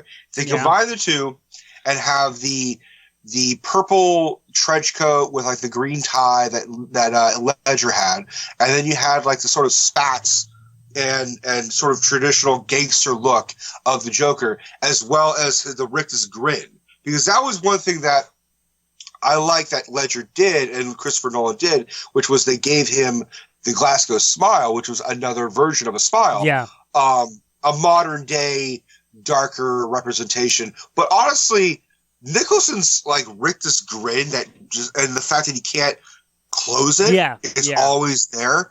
To me, that's almost scarier and creepier than Heath Ledger's fucking torn up lips. From a visual perspective, I agree. But the delivery of Ledger. The delivery for sure. Yeah. Look, if I had a perfect Joker, it would be the face of Willem Dafoe, the voice of Heath Ledger. No, Hamill. The laugh. The voice of Ledger with the laugh of Hamill. Okay. I'll give you that. Yeah. The grin and suit of Jack Nicholson. I got chills just thinking of that. I did. And this is the perfect time for me to throw out some impressions. So if I'm doing Heath Ledger, it's, you want to know how I got these scars? My father was a drinker. But then, because his laugh is, ha ha, he, and I thought my jokes were bad. But then, if you get Hamill's, it's, hello, Betsy. I'm afraid I have nothing to say except kaboom. He does that one time when he does the video with the Batman impersonator. He does that more Hamill type laugh. But anyway, I'm not trying to take away from you. I'm just saying that there was that one. But Nicholson's laugh and his voice was just Nicholson. It's like, it's like, yeah.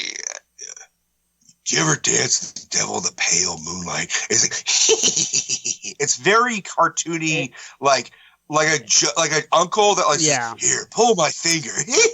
I will say this though, and this goes back to credit to, and we're way off Spider-Man, so we got to cycle back. I had a whole point to this, but go aheid. Oh, I'm sorry, man. I didn't mean to cut your point off. No. Go back. Go finish what you're saying, and then I'll circle around. Go ahead. And this goes to Tim Burton. Credit to Tim Burton for this. The zoom down at the end of the original 89 Batman from the top of the church. Where he's chuckling? Well, it's not him. It's that recording box chuckling. Yeah. Still creeps me out to this day. Yeah. It gives me chills that zoom down from the top of the church and there's a dead Joker, Little sidebar. I never saw the original Tim Burton Batman until I was like maybe 10, because or maybe 8 or 9. But then I saw like the Batman Returns repeatedly, like when I was a kid. So my first introduction to Batman Returns was that before I saw 89 Batman. But I remember I was 5 years old, and the only part I saw of 89 Batman was the and I'm like, what the fuck is this, Mom? My mom was like, oh no, we're not watching this. This is too. Because my mom is a complete pansy. Like my mom, I love my mom, but she will look at she thinks the Coen brothers are horror movie directors. Well, she looks at they're violent, but she looks at Fargo as a horror film. Okay, I've never seen Fargo, but it's not. It's a murder mystery, but it's not all horror film. So back to what I was going to say. There is all this strong, we really want, in a perfect world, Willem Dafoe would have played the Joker. And my response is, listen to his voice in Spider-Man, in the Sam Raimi Spider-Man. He's basically playing. It is not perfect for the Joker. It's good for the Green Goblin. Right. No, he was a good choice for the Green Goblin. I liked it. The only thing I had a problem with that was I didn't like the mask. I felt like that because it took away from Dafoe's ability to kind of emote the character, if you will. And we're sort of lifting, because that's more or less Kevin's opinion, and I agree with that, because See, I mean, when I was watching the first, what? I said that's Kevin's opinion. I've never heard it. That's strictly my opinion, honestly. You know, Kevin said, like, watching the Raimi ones, he's like, you know, you take a brilliant actor like Willem Dafoe, and his face is the Green Goblin. I mean, all you have to do is just slap it green, and it's perfect. That's why people are like, oh, he would have been a perfect Joker, because he's got like this big rictus grin. He's got these intense eyes, you know, long nose, and all that shit. But they covered it with a mask. But rewatching it, I never noticed that, like, you could see him talking in the mouth part. Yeah, you could, but that's all you could see. Well, then he would, like, open up his eyelid things, and you could see his eyes sometimes. But, yeah, Kevin's opinion, and I never realized this until I rewatched it again last night, was it's like two action figures. It looks like just a kid holding up two action figures, like Spider-Man and Green Goblin, like, I'm going to get you, Green Goblin. I'm going to squash you like a bug. Like, it's just like, what the fuck? And I never realized that until watching. I'm like, oh my God, Kevin was so right. And that's the argument you can make for The Amazing Spider-Man 2, because Electro, while you see his face, it's completely CGI'd out. I mean, I don't think he was a good role. I don't think he was a good villain. I don't think he was a good actor. Look, my favorite part of it, Amazing Spider-Man 2, honestly, was the last, like, 5 minutes. Because Rhino wasn't great, I'm not going to lie to you, but I felt like that sequence where the Rhino was better than any sequence with Electro in the entire fucking movie. I agree with that, especially with the kid. Yeah, that part was amazing. I loved it. I loved the inner... That's what I love about... Pun intended. But that's what made me like Andrew Garfield better than, I'm starting to think I like him better than I liked, Tobey Maguire. Yeah, I mean, like I said, Tobey was like, imagine a world where, you know, Michael Keaton was our Batman, and then we rewatch it and we're like, wow, Michael Keaton was really terrible at this. Yeah, I mean, that's for me, sort of how I'm feeling about Tobey Maguire. Like, that's why I'm like, he was never a good Spider-Man, because there's also this thing about the Spider-Man, the Raimi ones, that really kind of, I didn't think about it, and then now I'm thinking about it after rewatching them. Like, he got really witty as soon as he put the costume on, whereas he was not witty at all. Which is sort of like, that's why his Peter Parker was fine, because his Peter Parker, the awkwardness and the you know, and everything, that was fine. Also, I forgot, fucking Joe Manganiello is in the Raimi Spider-Man movies. Yeah, he plays Flash Thompson. Yeah, and he was a great Flash Thompson. I don't understand why the fuck they went weird, like, rich little punk kid, like, in Homecoming. I've been kind of thinking about that. I mean, I like that there's a different take on the character. I mean, I do like that, but... And I like him as an actor. Rich. Like, he was a good actor, but I don't think it was the right fit. Do you know what I mean? Yeah. I think for Flash that you need to go stereotypical big jock bully douchebag. Yeah, I mean, I have money. The best Flash I saw was, and I mean the Flash, like DC Flash, but the best Flash Thompson I saw was from the Garfield one. I thought that was the best Flash. Yeah, because that was more of a modern day bully, whereas. You know, bullying is bullying, but, like, there's just being bullied. I have more money than you, and also I'm going to kick the shit out of you. Yeah. Also, because I was leading up to this, like, I have a fucking serious flaw. Like, there's a serious flaw with the Amazing Spider-Man movies and the Sam Raimi movies, and they talked about point blank in Civil War. Not even in Homecoming, but Civil War. Okay. Was he is super fucking strong now. That now he can go out and play football, but he can't because he looks like him. And plus, he said I couldn't do it before, so why should I do it now? He says that. Exactly. Yeah. So there's this whole sequence in both Amazing Spider-Man 1 and in Spider-Man, Sam Raimi's Spider-Man, where Peter Parker just one-ups the villain, one-ups Flash in high school with a crowd. Yeah. Yeah. And it's more or less that he's just fucking with Flash by being skilled at basketball. That's one thing.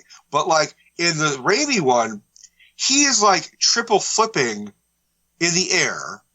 Not to mention, he clearly is dragging a web, which is attached to a fucking lunch tray. Well, he's trying to figure out his... and looking at. Right, but he's trying to figure out his skills, and that goes back to my issue with the webbing coming out of him as opposed to being a shooter of sorts. Right.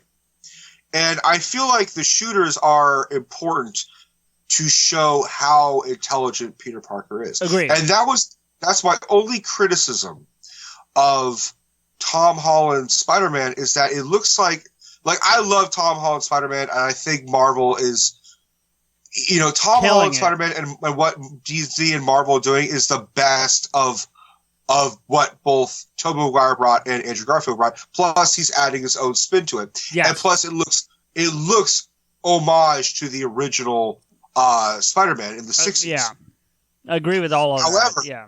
However, it almost looks like he's depending on Tony. He depends a lot on the technology base on Stark, whereas he is just as smart. Yeah, but he developed the web shooters on his own because he had them in Civil War before Tony ever was in his life. Right, but they barely, they shows him mixing the concoction, but I wanted to see more of how smart he is. And I don't think they really kind of focused on that.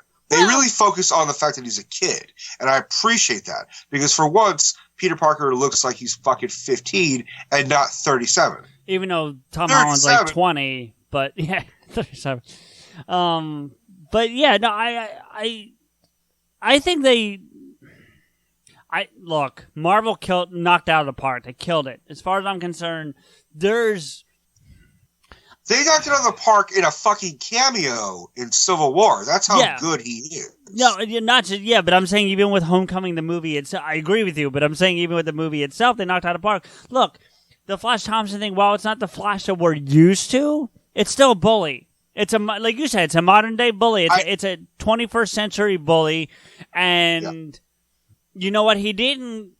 And to your point again about Spider-Man getting the one-up on Flash in the Raimi and the Andrew Garfield ones, Holland gets a one-up on him too in a different way, and he gets it, in my opinion, when he steals his car towards the end of the movie. That's his one-up, but he doesn't do it as Peter, so he's not betraying who he is as Spider-Man, like having these powers, but he still gets his revenge, for lack of a better word.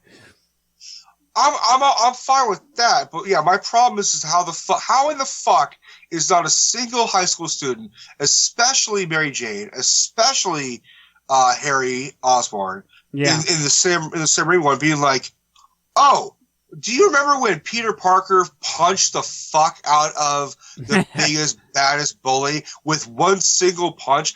Remember how he flipped twice in the fucking air with no experience of gymnastics whatsoever? I remember how he just knocked him clear across the hallway with one punch?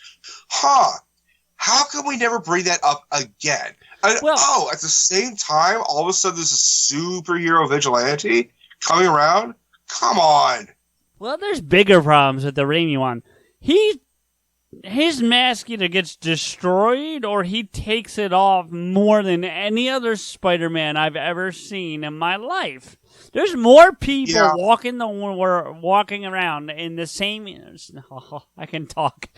Sam Raimi world that has seen Peter Parker in that costume than in any other Spider-Man iteration ever. I agree.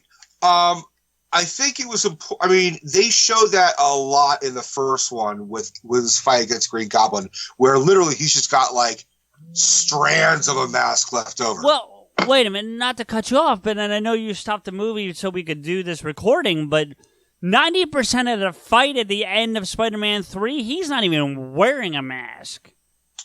I'm sure that's true, but he was also out in like an abandoned building, right? Was it a skyscraper or something? Yes, but it's not even an abandoned. It's not completely built. It's like the skyscraper that Hulk and Iron Man fight in Ultron. But the point is, there's a whole crowd of people 40 stories below him. Or not 40. Yeah, like 40 stories below him. Like, there's still people. There's people filming this. It's on the fucking news live. And it's Spider-Man riding on the front of the Green Goblin glider. Because, spoilers, people, Green Goblin kind of turns good, or Hobgoblin, I guess, because it's technically Harry, not Norman. Just call him New Goblin. Whatever. But that's not a you, Rico. That's just the frustration that they don't clarify who's who and what's what. But well, I'll fucking look up what he's called. How about that? How you like that? I guarantee you they call him Green Goblin. Just because I guarantee they didn't call him New Goblin. Well, that's either way, it's shitty because there's no such thing as New Goblin. Well, there's no such thing as a Green Goblin to be fucking begin with. So, well, I know there is in this Spider-Man lore. That's my point. Mm-hmm. But anyway, like, more people in that movie know, or should know, who Peter Parker is. Andrew Garfield's character does a good job of separating Peter versus Spider-Man, with the exception of Gwen Stacy. That's the only person he flat out comes out to. And I think Aunt May has a pretty good fucking idea. She just never says it in any of the movies, the two movies that I could tell. But I think she knows, personally. I think she was picking up on it in, like, the second one for the Raimi ones. I think she picked up at the end of the first one. Oh, the Raimi ones? Oh, and the Raimi. Yeah, I would agree, too. But I'm saying from the Garfield movies with Sally Field, which, by the way, good choice for Aunt May in those movies, too, I thought. I agree. I for that age and that one, I think Martin Freeman, not Martin Freeman. No. Martin Sheen. I'm sorry. Yeah, Martin Sheen. And Sally Field. Sally Field, I thought were really good. I thought they were better than, no disrespect to Rosemary Harris, I think her name is, and Cliff, what's his name?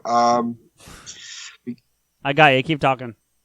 Cliff something. I'm trying to remember his fucking name. I want to say it's Cliff Curtis, but that's not who it is. It's the guy who played Charlie in the movie Charlie.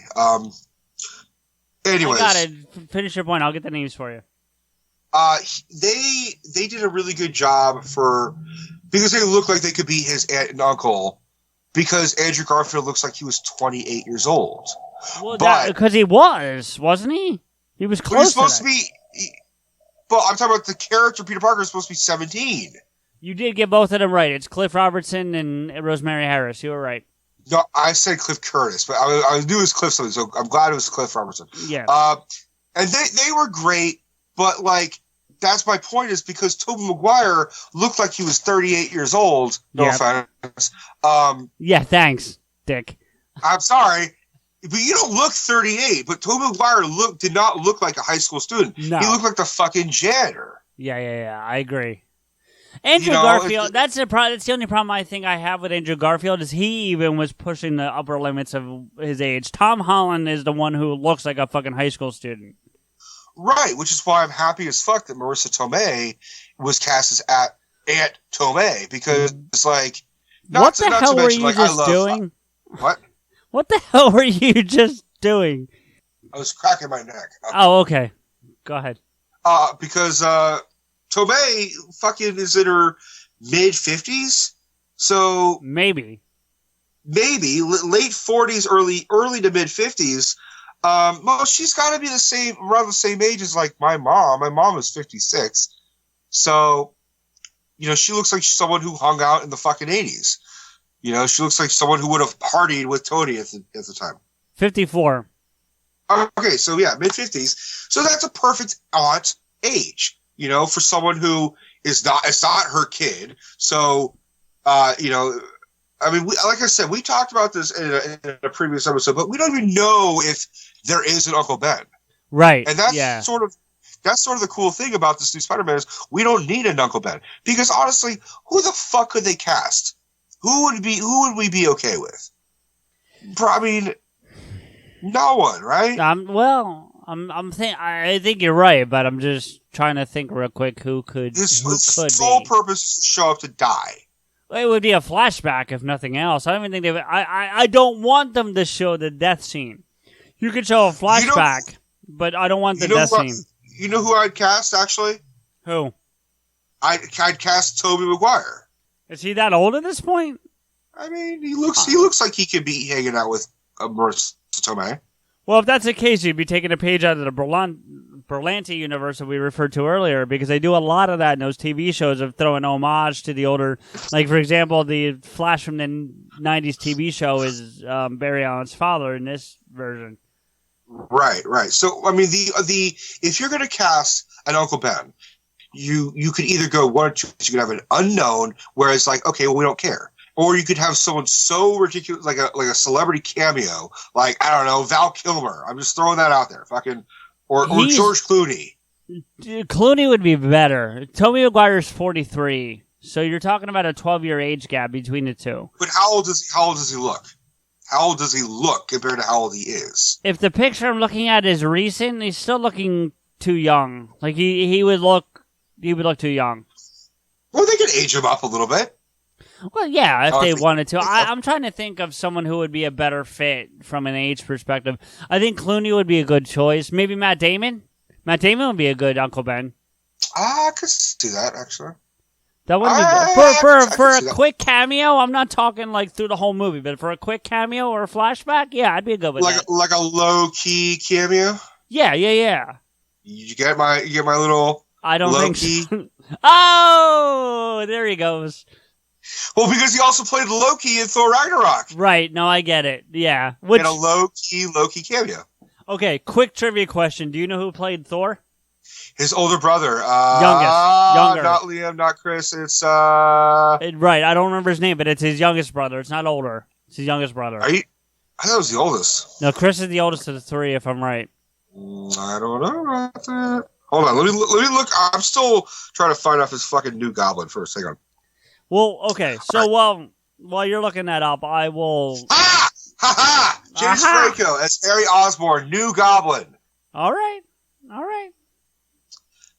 Motherfucker. You know it, bitch. What was I about to look up now? I have no idea at this point. Oh, who's the oldest Hemsworth?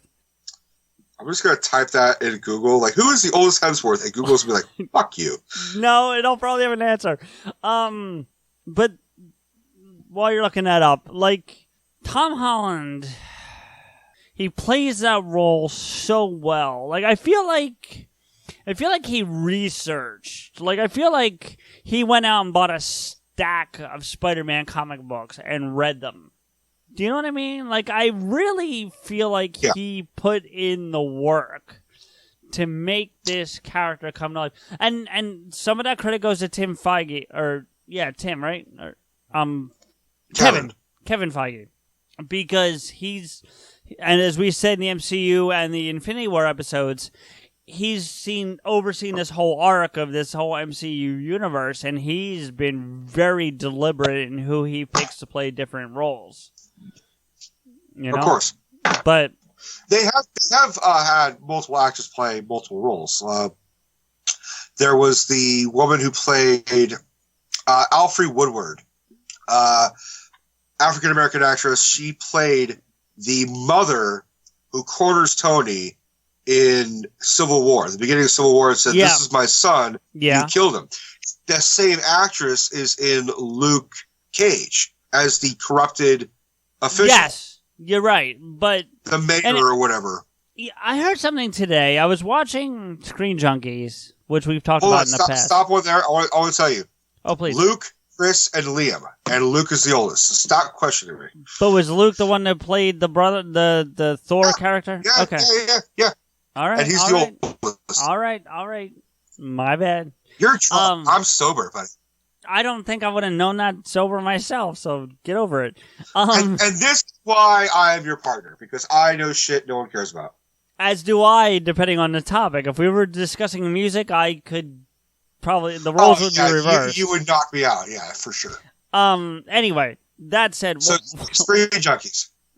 Yeah, so I'm watching Screen Junkies, and they were talking about Infinity War specifically, and Easter eggs and things like that, and I was curious. Now that I've seen the movie, I wanted to know these things. But one of the things they were talking about was predictions for 4, the untitled Avengers movie coming. And they were talking about how it would be so great to see like Daredevil running next to Tom Holland as Spider-Man, because everyone thinks Spider-Man's going to come back because Spider-Man 2 is in work. So one of the things we didn't talk about in the MCU, or specifically the Infinity War episode, and I don't want to get into a huge long discussion, but was that there are characters that are going to come back.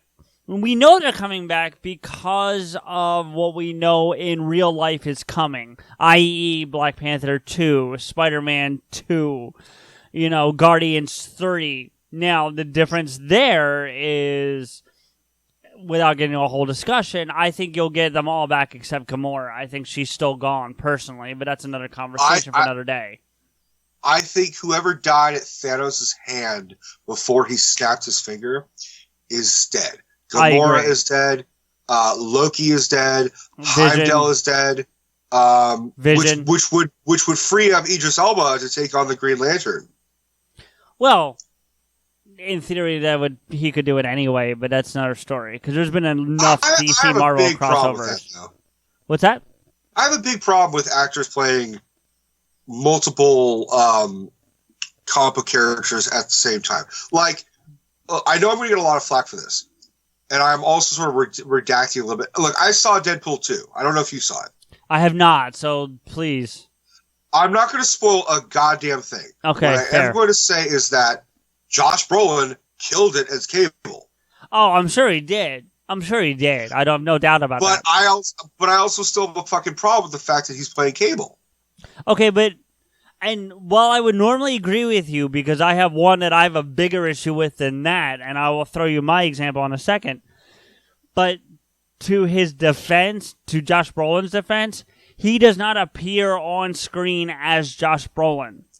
Do you know what I'm saying? I get your point. I'm not discrediting it in any way, but you do not see Josh Brolin's face, body, or posture in any capacity. I know he did the mocap suit, so I guess you could make that argument, but the point is, it's not Josh Brolin. It's him, but he's completely covered by this Thanos skin. Does that make sense? Yeah, but it's... Because I have a bigger issue with a different pairing than what you're saying. All right, let me hear your pairing. That's Chris Evans as the Human Torch and Captain America. But if they had Chris Evans as the Human Torch currently, that'd be a fucking mind fuck. See, I don't have a problem with the DC Marvel crossover, but if you're crossing over in the same universe, and yes, I know the MCU and as it's constituted from Iron Man being the beginning and Infinity War being the current end, the Fantastic Four doesn't fit anywhere into that. I get that, but still, right. It's Marvel and Marvel. If you're crossing DC to Marvel, I'm okay, but Marvel to Marvel, not so much. Even still, I'm not overly enthusiastic about DC and Marvel actors playing different characters. I can agree with that, but I have less of a problem with that than I do with Marvel to Marvel, if that makes sense. Well, then by that logic, then Hugh Jackman would kill as Batman. Well, sure. If you're going to do like a Batman Beyond thing, sure, absolutely. I don't have a problem with that. But at the same time, it's like, I don't want one... Like, Ryan Reynolds is perfect as Deadpool, and he was fine as Green Lantern. He was also in Blade. Yeah, but he wasn't... Okay, and I get that point, but... And he was also in R.I.P.D., which was another comic book movie as well. Yeah, but that's a piece of shit, so we're not going to talk about that. Well, so is Catwoman, but Halle Berry played Catwoman and Storm, is what I'm saying. Right, and Catwoman's a piece of shit, too, but that's also still DC to Marvel. That's not Marvel to Marvel. I don't know where R.I.P.D. comes from, and nor do I care, but that's not the point. And Ryan Reynolds, if you do DC...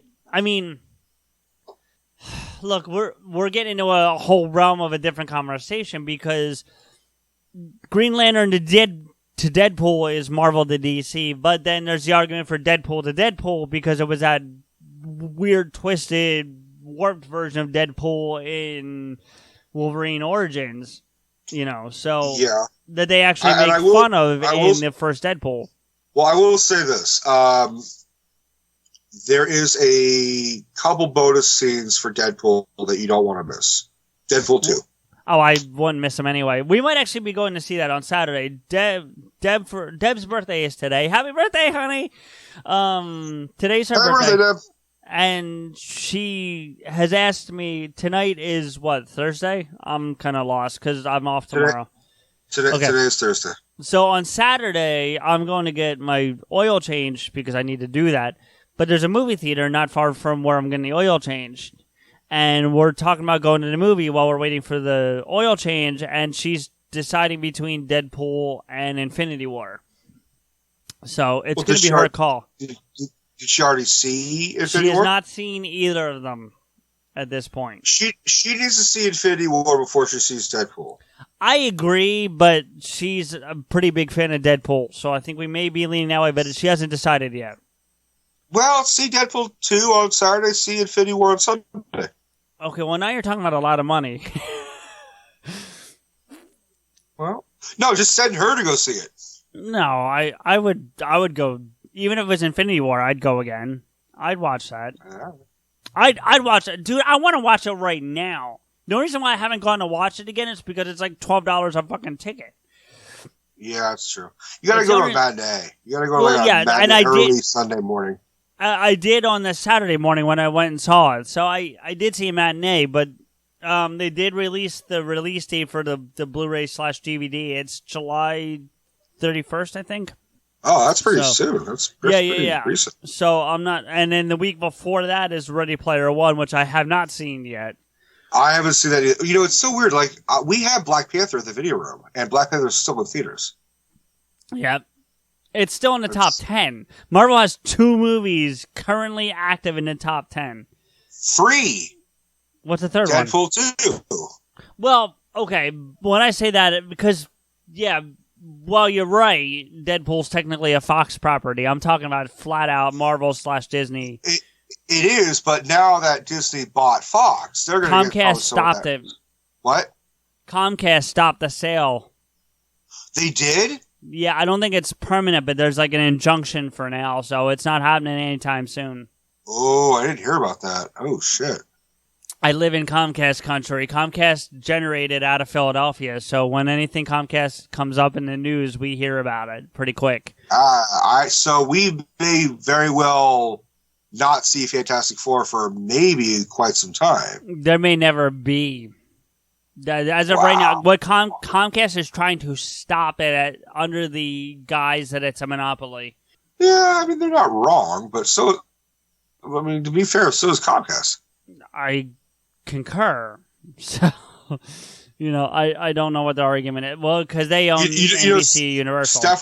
Steph will be happy to hear that, because Steph was very much against the whole Fantastic Four joining the MCU thing. All right, and the X-Men.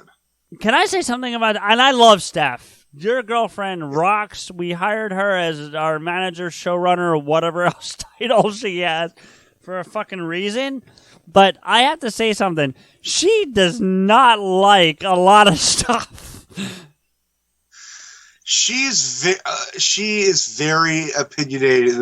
Let me put it this way. She's just as much opinionated as you and me, but for opposite reasons. Yeah, and again, I love Steph in as much of a platonic way as I can say it, but she's great people, so I'm not saying anything discouraging, but like she gave me her breakdown on Black Panther and the Infinity War, and I was just fucking dumbfounded. Like I couldn't even respond to either of them. Yeah. Imagine how it was walking out of the theater. Oh, I felt bad for you. I really did. When I'm reading it, because she was sending me these things via text, and I'm reading this shit, and I'm like, poor Rico had to listen to this. And again, I like Steph and I respect her opinion, but that had to kill you to hear her perspective on both of those. I mean, it hurt. The only thing that kind of fucked it up was when we walked out of Black Panther, I was like, I had the movie high. I'd be like, oh my God, Black Panther was so fucking good, and a villain that was so fucking good, and blah, blah, blah. And she was just like, that was one of the worst fucking movies I've ever seen. I'm like, what the fuck are you talking about? So she felt bad about like how she kind of like ruined my movie experience. So when the whole experience, when the whole time came for me to see Infinity War, I'm like, hey, fucking April 27th, we're gonna go fucking see this. She's like, Rico, honestly, I think you should see that without me first, so you have your little movie magic moment. Yeah. And then if I don't like it, then you and I can talk about it. And I'm like, honey, you're not going to hate Infinity War. And she was like, well, I didn't hate Infinity War, but I didn't love it as much as you. But Steph is also like the most realistic, logical person I've ever dated, which is great because it makes a great debate. Oh, absolutely. I think that was the thing that was most frustrating for me. On both movies' cases, she was sending me text messages for one, so I'm a better verbal arguer than I am a written arguer. So for me to get my point across via text would have been difficult. Not because I'm not intelligent or anything like that, and that's not me trying to, inflate my own ego or whatever. But I'm better at that. That's why I like podcasting, because I can sit here and have a conversation with someone like you and have a good discussion better than I ever would if I was trying to write that thing out. And of course. And so she was giving me these opinions via text while I'm at work. So I couldn't even stop what I was doing and call her to have the conversation about her perspectives. But the other thing is, and you can tell her this because you'll talk to her before I will, she ruined my movie experience of Black Panther because I have bought Black Panther since she gave me her opinion and have watched it again and now hear her opinion in the back of my head while watching the movie. Yeah. And that's sort of what happened because I haven't seen it twice. I've only saw it the one time in theaters. I'll see it again. I'll rent it from work or I'll buy it from work when it's available to buy because I'm not going to spend fucking $20 on a DVD. I'll wait for Video Room to put it out on sale and I can get it for $2.50. Yeah, I don't care. I'll spend the $20 on these movies. So, and I'm not going to buy shit on Blu-ray or 4K. I'm DVD is the newest thing that I'm going to buy. Shit, fuck, if you could buy it on VHS, you would. Let's be truthful about it. Absolutely. See, I would love to actually just convert all my DVDs into VHSs and just design the covers and have them all together. But that's not going to happen. Another story for another day. So she did, and look, that's the great thing about Steph is that she can make me look at it in a very different way.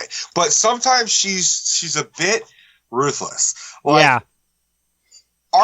Jaws, for example, is arguably one of the greatest films ever fucking made, right? Didn't like it, to be honest with you. You and Steph can go fuck yourselves, okay? Steph, I was really excited to watch Jaws with her, and the entire movie, she's just like, sharks don't do that. See, to cut you off, and I know I am, but to be fair, when she was visiting you, last week, we were going to have her do an episode with us, and we were going to talk about Kevin's movies, the View-Askew universe.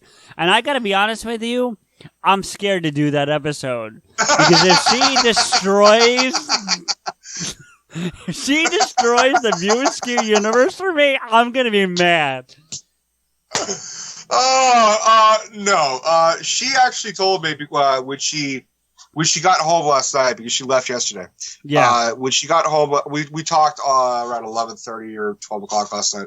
She said, I'm going to try and find my copies of Mallrats and Dogma and rewatch them because, while she was in town, we did a whole fucking, day. And by the way, I still need to finish the Kevin Smith Silent But Deadly. I never finished it because I was so hopped up on meds and you're gonna have to. unless you want to watch it from the beginning, you have to fast forward it because I watched it again today because I wanted to, so it started it over. Oh, I don't mind. That's fine with me. I showed her. Like, we are all over the fucking place. But let's finish talking. Well, that's fine. We're good. We're not as far as out of the realm as we've been in other episodes. You don't give a shit because you're drunk. We're not even talking about Spider-Man. I'm not drunk. I'm happy, but I'm not drunk. You are not allowed to drink anymore after that. So enjoy it. I don't know. I'm actually feeling better than I thought I would after this one. No, you told me to tell you no. Yeah, but what are you gonna do from 2,900 miles away? So we watched like Clerks and then Clerks 2 and then Chainsaw Bob Strike Back, and now she has an appreciation for all the jokes and all the 37 and all the she finally gets a lot of the jokes. Yeah. So I think she would actually, but she knew in part going into this that like she's not going to be like a critical bitch about it. She's not going to be like fucking Mallrats is a piece of shit. Even though we could all kind of be like, well, Mallrats is kind of a piece of shit. But like she knows our opinions of it. And so I think she's kind of learning to like withhold it, but I genuinely believe that she actually enjoyed it. She did not like Chainsaw Bob Strike Back as much as that was like the bottom of her list. Well, of those three you just listed, I would agree with that. So, I mean, I don't want to get into a whole Kev Viewaskew thing tonight, but of the three you just listed, I would agree with that. Although I think I don't remember. I'd have to have her tell us, but I think she might have said, like, Clerks 2 was maybe... She may have liked Chainsaw Bob Strike Back more than Clerks 2. Oh, no, she said something that's blasphemy. No, she said, I remember what she said. She said that Jay and Bob don't work well with their own movie. That they are good companions, but having their own storyline, she just didn't care. She just didn't. To be fair, that was the major criticism of that movie at the time. A lot of people said that. She's not the only one to say that. But you're looking at it from my point of view, that was the first movie I saw. So I have an appreciation for Strike Back more than most people. My first was Clerks. I saw Clerks before any of them. So anyway, let's because we're gonna get into a Viewaskew universe, and I don't want to do that. So. We have to get back to the webverse. Back to the webhead. Yeah, so the World Wide Web. All right, so I don't have any way to like bring this together, but or segue, but we do have some questions from Twitter this week. So we had put out before we started recording that we're going to be talking about Spider-Man. If anyone had any questions about Spider-Man or our opinions or anything like that, and our friend Arlene Lake did send out some questions. So her first question is, what is Mary Jane's actual employment per canon? So I'm assuming she's talking about comic book canon. My limited knowledge of Mary Jane Watson is I'm pretty sure she was an actress. So I think she was on a soap opera at one point, but honestly, that's a stumper because I'm pretty sure she was just an actress. But in the movies, she's a singer and an actress on Broadway, and she's also a waitress. Right, that I know. I'm thinking she's talking comic book canon, but I agree with you. From the movie perspective, that is her background. So, but I'm pretty positive she's an actress in the comics. Right, that seemed about right to me too, but honestly, as we established during the MCU episodes, you're more of our comic book person than I am, so that's your world. But I'm even really not. I mean, that's the thing. It's like I'm not even that well versed in the comics because I haven't read comics in years. But right, but you're more versed than I am. Mean, I'm going to get some. I'm more versed than you, but like I'm sort of a. Let me put it this way: I am a Wikipedia comic knowledge person. Yeah, and I'm going to get a both. lot of heat for that because people like me get a lot of hate for being like, oh, you're not a true comic book fan. But like I am. I am a comic book fan because I read comics, but I haven't bought a comic in years. But if there is an online comic that is relevant to what I'm interested in looking up, then I'll read the whole fucking thing. Right. But a lot of my information comes from research, not so much as, I had the research from the very beginning. Well, let's be fair about this. Neither of us are Walt Flanagan or Mike Tapsik. We're just not. Right. We're both Ming Chen. No, I never want to be Ming Chen. I will gladly be Brian Johnson before I'm Ming Chen. That said, so that's the answer to your question, or your first question. Your second question, and this is one I think we can deep dive into a little better, is do we have any ideas about if or how they'll have Spider-Man interact with Deadpool? So I'm going to start this one if that's all right with you. Of course. And I will say, first off, from a realistic perspective, it'll never happen because of the Fox Marvel bullshit thing. However, if they were going to have it happen, I think it would be a good pairing because Spider-Man, as he is known, is like you mentioned way earlier in this episode, is a witty character. So the wittiness of him paired with the wittiness in Deadpool could be a fun combination. Well, here's the thing that you may not know. Okay. Deadpool and Spider-Man are like homies in the comics. Okay, I did not know that. Deadpool is actually like what Arlen is actually like referencing is the fact that Deadpool is like in love and like is a huge fan of Spider-Man. So there's all these things where he's just fucking with Peter Parker and Spider-Man. Like they showed, like there was one, God, which fucking video game was it? There was a Spider-Man video game. It might have been Shattered Dimensions, or it might have been one of those ones. But Deadpool is a villain. Really? And he is just fucking with Parker, and he's able to teleport because he can teleport in some iterations. What, Deadpool? Deadpool. Oh, wow. Okay. I mean, the whole teleporting thing in X-Men Origins, that was actually, like, pretty canon. Oh, wow. Really? Okay. Look, to be fair, I'm not going to say that my entire knowledge base on Deadpool comes strictly from the movie, because it doesn't, but I'm very limited in my knowledge base on Deadpool compared to some of the other characters that we've discussed between multiple episodes. I'll put it this way. There's two characters in the MCU that Deadpool interacts with the most. Okay. And it is Spider-Man and it is Thanos. Thanos, really? So here's the, and I was telling Steph this after we watched Deadpool 2. There's a whole, remember, did we talk about the original origin for Thanos and how they changed it for Infinity War? A little bit in the Infinity War episode we did, yeah, about how he was like bloodthirsty. About he's in love with death. Yes, we did talk about that. Yeah. So is Deadpool. Makes sense. So Deadpool and Thanos both are competing for Mistress Death or Lady Death, whatever the fuck her name is. Okay.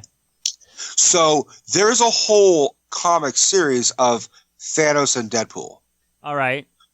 So, and Thanos actually like one-ups him and basically with the Infinity Gauntlet makes Deadpool immortal so that he'll never actually see death. He's kind of immortal anyway, isn't he? But he can, but like he makes sure 100% that it'll never happen. Okay. So but apart from that, so that was why it was sort of interesting, the fact that Deadpool is with Cable, played by Josh Brolin, because Josh Brolin plays Thanos. So you're getting that other sort of like, oh, it's Deadpool and Thanos, but not really. Do you think they did that on purpose for that reason? I think they put Josh Brolin as Cable because one, he is a great actor to play Cable, and he does kill the fucking role perfectly. Does it? Because he seemed like he'd be too small for that. Like, I feel like you need like a Rock-sized character or Dwayne Johnson-sized character. They joke about that. Oh, do they? Okay. Yeah, they say, like, you're not all what we expect. You're like 5'11". But he does capture the gravelness and the gruffness of Cable. He's a perfect straight man for Deadpool. Can I ask you something real quick about the movie? And I don't want you to spoil anything. So if you feel like your answer is going to spoil something, then don't answer it for me. But okay. One of the things I've noticed with comedy movies, not comics meaning like comic books, but comedy movies, is that there's a trend of them showing you all the best jokes in the trailers. And that's my biggest fear going into Deadpool 2, is that we've seen the best of what he has in these trailers. No. Okay, that's all I want to know. Don't tell me anymore. But I just didn't... I was going to be disappointed if we went and saw all the best jokes in the trailer. They actually tweak some jokes. So, like, the jokes that are released in the trailer are actually different in the movie. Oh, so like what they did with the Infinity War trailer with Hulk. Right. Okay.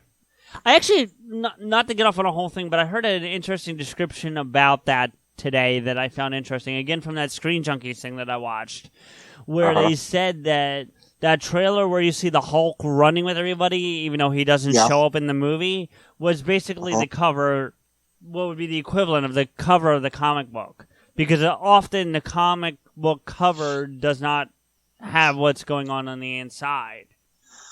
I have a theory that because we know a lot of those characters are coming back. You think that's from the next one? I think it's from the next one.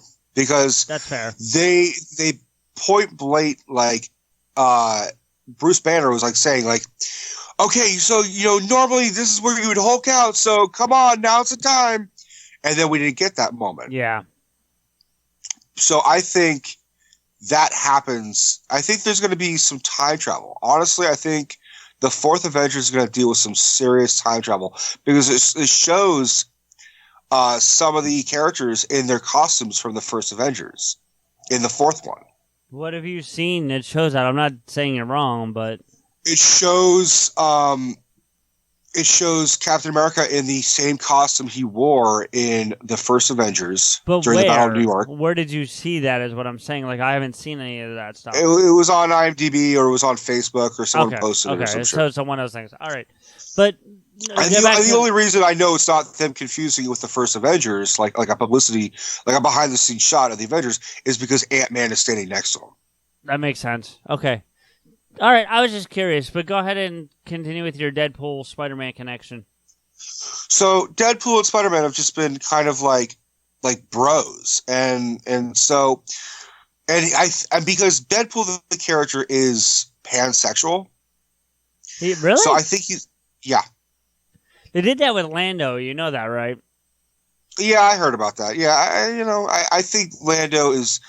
I would argue like Lando is just pure sexuality, just like Prince was. So like it doesn't matter man or woman, animal or vegetable. Yeah, I got you. Yeah, I think not to say. I mean, Prince was all about pussy, but like you see, it's just like, hey man, love's love. Yeah, I got you. All right, just curious since you brought it up. Since you brought up pansexuality. So Deadpool is believed to be pansexual, and Ryan Reynolds has even talked about like exploring that with the character. He doesn't really do that in this movie, so don't think there's going to be like a makeout session. But he does, I think, harbor a crush towards Peter Parker and Spider-Man. But I also think he's just a massive fan of Spider-Man on a whole, not in his whole, but on a whole. But do I believe it's possible? I believe it's possible if they do what I had said that they should do, which was release both an R-rated version of an MCU movie with Deadpool in it, as well as the PG-13 rail, like have Deadpool come around periodically to break the fourth wall, and to show up to Spider-Man and be like, oh, it's a good thing you have the web shooters and not that organic web shooter bullshit. That would be fun. Or be like, hey, where's your Uncle Ben? I kind of miss seeing a middle-aged man get shot repeatedly, you know? Yeah. Sorry, I got distracted. Our show manager just set us the fuck up. Oh, really? I haven't looked yet. Google Plus, Instagram, Facebook. Oh, no shit. Yeah, she's gone nuts. Yes, she does. That's why she's not responding to me. She's focusing on all that bullshit work right now. Google, Instagram, WordPress, Tumblr, and all tonight. Wow. Yeah. She is a dream. There's this great meme I saw online which talks about introducing Deadpool to the MCU. And it was all about like, it was the Avengers and they're just doing what they're doing. And then it shows like Deadpool in the background in his suit, in his costume, and he's like microwaving a chimichanga. And then like the battle of something happens and the Avengers are like, all right, Avengers, assemble. And Deadpool's like, all right, let's do this. And then he like says, Spider-Man, catch me. And he jumps out the window. And then you hear a splat. And then you just hear from like the floor below, what the shit, Parker? He actually says that? No, it was a meme someone made up. And I'm like, that is so perfect. Where it's just like Tony Stark, Captain America, the Hulk are all like, all right, Avengers, assemble. And Deadpool's like, all right, someone hold my chimichanga. And he just jumps out the window. And then he's like, oh, shit, I forgot my parachute. And then he's like, superhero landing. And then he fucks with the superhero landing. Then lands on the ground. You hear a splat. And you hear like, Parker, you're supposed to fucking catch me. What the shit? She's going to do superhero landing. She's going to do superhero landing. Watch. I've been seeing a lot of that for Gamora, and it breaks my fucking heart. Oh, yeah. I'm telling you, the biggest one, and I sound like I'm trying to bring the show back around, but I'm really not. The biggest one for me is still Spidey, still Tom Holland. That kills me. And when you told me he ad-libbed that whole thing, it only made it worse. And I mean that in a good way, but you know what I mean? Like, oh. It did. Yeah, you know what? What it tells me that he ad-libbed that whole scene is that he truly understands that character. Do you know what I mean? Absolutely. And that's a good way to bring it back around is because, like, with all due respect to Andrew Garfield and Tobey Maguire, Tom Holland gets that character. I saw an interview with him where and it's on the extras for the Homecoming DVD, is when he got the role, he went out and bought like a stack of Spider-Man comic books and read them all. He bought a stack, but even more importantly is that he jokingly said to Marvel, he said they didn't understand my British sarcasm, but he said, wouldn't it be really funny if like I went to like American school and like was undercover as an American student? And they're like, that's great. And so like they put him for like a couple months in a school. Like he had like a backpack, he had an eraser and a pencil box and all that shit. And he was going to like the Bronx School of Science or some shit. And so you have to be like a genius to get in that school. And he is not a genius. And he clarified this, like, you have to be really good to get in school. And they just put me in it. And there was this girl who was like, dude, like, what's your deal? Like, how are you here? Why are you here? And he said, well, look, don't tell anybody, but I'm Spider-Man. And she said, dude, you're fucking weird. Just get the fuck away from me. That's funny. And that little tidbit is like, I was like, okay, that's why he was so good as an American. Yeah. Because, like, that's the generation. It's like, you're Spider-Man, fuck you. Yeah. No, look, we've gone all over the place, but we keep coming back to Spidey, which is the whole point of the episode. And I think it's about time we start, putting the wraps on this thing. But so let's rank this. Where do these Spider-Man go? Well, listen. Spider-Man Homecoming. Are we including Infinity War and Civil War into this? Are we talking about Spider-Man in movies. Yeah, we're talking about movies, but I'm not talking about the movies. I'm not asking you to rank movies. I'm asking you to rank the 3 Spider-Men. Oh, Holland. Are we talking Spider-Man or Peter Parker, or just as a whole? As a whole. That's my opinion anyway. If you have an argument for separating it, I'm all ears. As a whole, it would be Holland, Maguire, and Garfield. But if we're doing Peter Parker's, it is Maguire, Holland, and Garfield. But if we're doing Spider-Man, not Spider-Man, it would be Holland, Garfield, and then Maguire. See, that order that you just gave, I think, is my order for any of them. Maguire being the worst? See, and that's the thing. Like, I understand what your point is for saying it that way, but like, I get into music conversations with a guy at work all the time, and he does a thing on Facebook where he puts up 2 artists against each other. So, for example, he just did David Bowie versus Tom Petty, and I don't want to get into which is better. That's not the point of bringing it up. But to pick, say, Tom Petty, just as an example, does not mean that you don't like David Bowie. You're not. Yeah, I see what you're saying. So, I mean, I would say Maguire is the worst, but because I said Garfield was the bottom of 2 of the lists. So, what we agree on is that Holland is the best by leaps and bounds. No pun intended. They all have their good qualities and their bad qualities.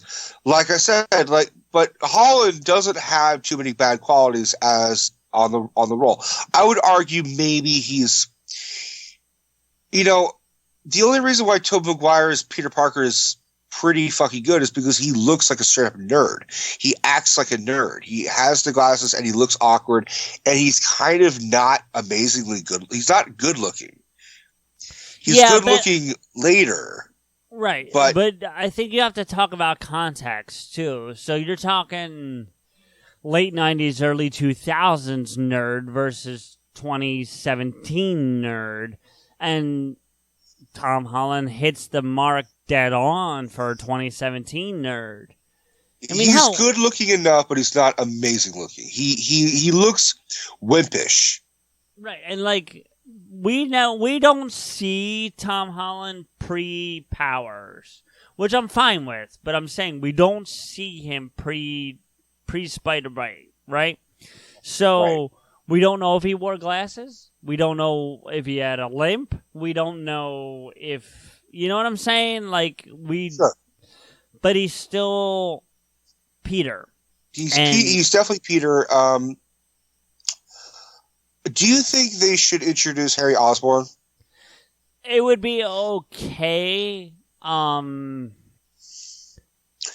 would be able to introduce him as an old friend. Yeah, here's what I was about to say about that. I would say you can, but not at the cost of Ned, if that makes sense. Right. The only thing I could see them doing is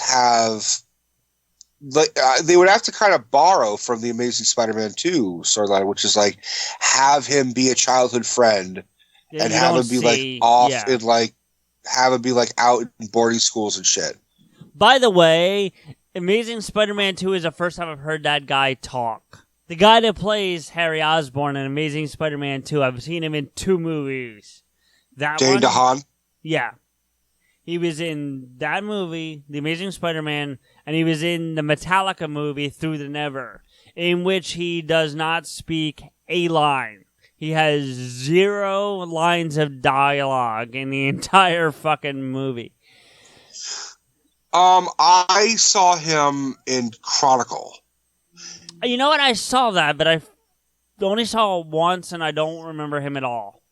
So he was really surprisingly good in that, He was also kind of overshadowed by Michael B. Jordan. Well, everybody's overshadowed by Michael B. Jordan, right? Dane DeHaan as the Green Goblin, I thought I thought it was not. I thought it was okay. It was okay, but the problem was he got tossed into a mix where there was too, like we talked about earlier, there were too many fucking villains. If he was the sole villain of that movie, he would have been good. So that's not his fault, if that makes sense. No. I would have liked to see it a little bit more. I would have preferred that over Electro. Yeah, if you took out Electro, honestly, Electro is such a. It was a new villain that they hadn't tried, so I'm grateful they tried a new villain because I'm sick and tired of another Joker, another Green Goblin, another this. There's such a wide range of villains that they could use in both Batman and Spider-Man. Like, did you hear the rumors for the new Spider-Man villain for Spider-Man Homecoming 2? Are they calling it Homecoming 2? For real? I'm not... No. Okay, no, that's asking. What we're calling it because they don't have a title. Sure, that's fine. I was just asking. No, I haven't heard. What are they saying? Mysterio. That would be cool. Who would you want to play Mysterio? I actually... See, they kind of took my idea, but went a different way. I would have gone Johnny Depp. Yeah, you've been wanting Depp in the MCU. You've been saying that. I've been saying that for a long time, but I want Depp as... I've been saying Depp as Mysterio because Mysterio is an actor. Yeah. And I think someone who is an actor is all about like... more than an actor. What? I thought he was a magician more than he was an actor. Well, he was a show guy. The only someone who could electrify performance. The only reason why I bring that up is because I would want them to... I'm not saying this is who I want specifically, but I want them to bring in like a David Blaine or a Chris Angel or someone who actually is a magician that has some on-screen skill set. You know what I mean? Well, This is who they're choosing. This is who the rumor is. Okay. Jake Gyllenhaal. Okay. I mean, and I'm more okay with him as Mysterio than as Batman. Oh yeah, I totally agree with you there. Yeah. But there's I'm that's what I want. I want new villains that have never been used. So that's why Electro was cool because Electro was cool in theory. I don't think they did it justice. I think not to say Jamie Foxx is a bad actor, because he's not a bad actor. He is amazing as Ray Charles, and he's great in oh fuck, what's that movie with Tom Cruise? Collateral. Collateral. He's great in Collateral. But I just don't think he was the right actor for Electro. Right. No, I agree.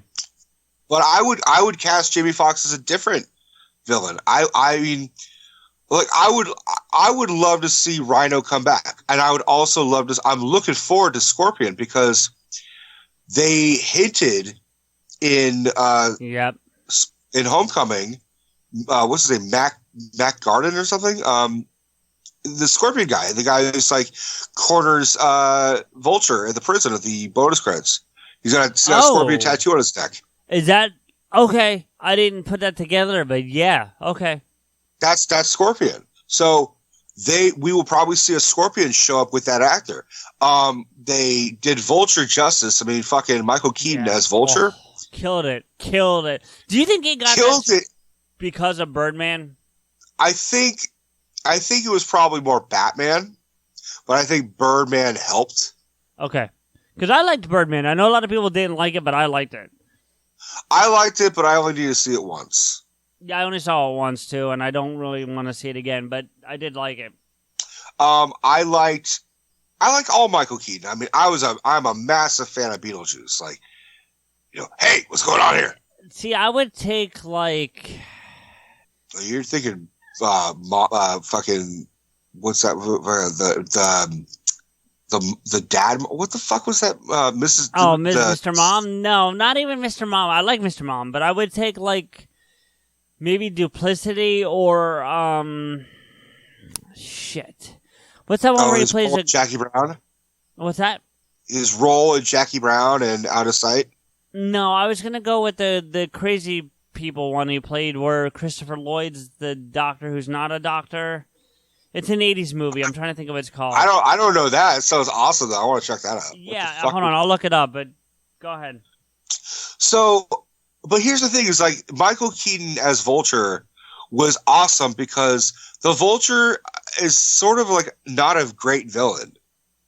He literally is just an old guy in a wingsuit. Well, and not even like in a wingsuit like Falcon in MCU. Like it's like feathers and like he just flies. Go ahead. No, I didn't mean to cut you off. Go ahead. Well, so the fact that it was like originally it was going to be like John Malkovich, because Vulture was when they were going to make a fourth Spider-Man for the Raimi universe, Vulture was the head villain. Okay. So they've been wanting to do Vulture for a while, and they were also setting up Lizard. So it was going to be Lizard and Vulture. So basically what Marvel's doing now is after the Raimi verse ended, the first villain they chose was Lizard, because they had hinted on that for the other ones. We're like, well, we never got to see Lizard. Let's just do Lizard. Yeah, I just didn't think the guy they picked for him. I've seen him in some other stuff. My favorite role he's been in is in Replacements as the place kicker. But I never saw that, but he's in Notting Hill. But he's a character actor at best. I mean, let's be real. He did a really he did a great fucking like male Fatal Attraction kind of movie. Really? With Daniel Craig, and it was. Is that Layer Cake?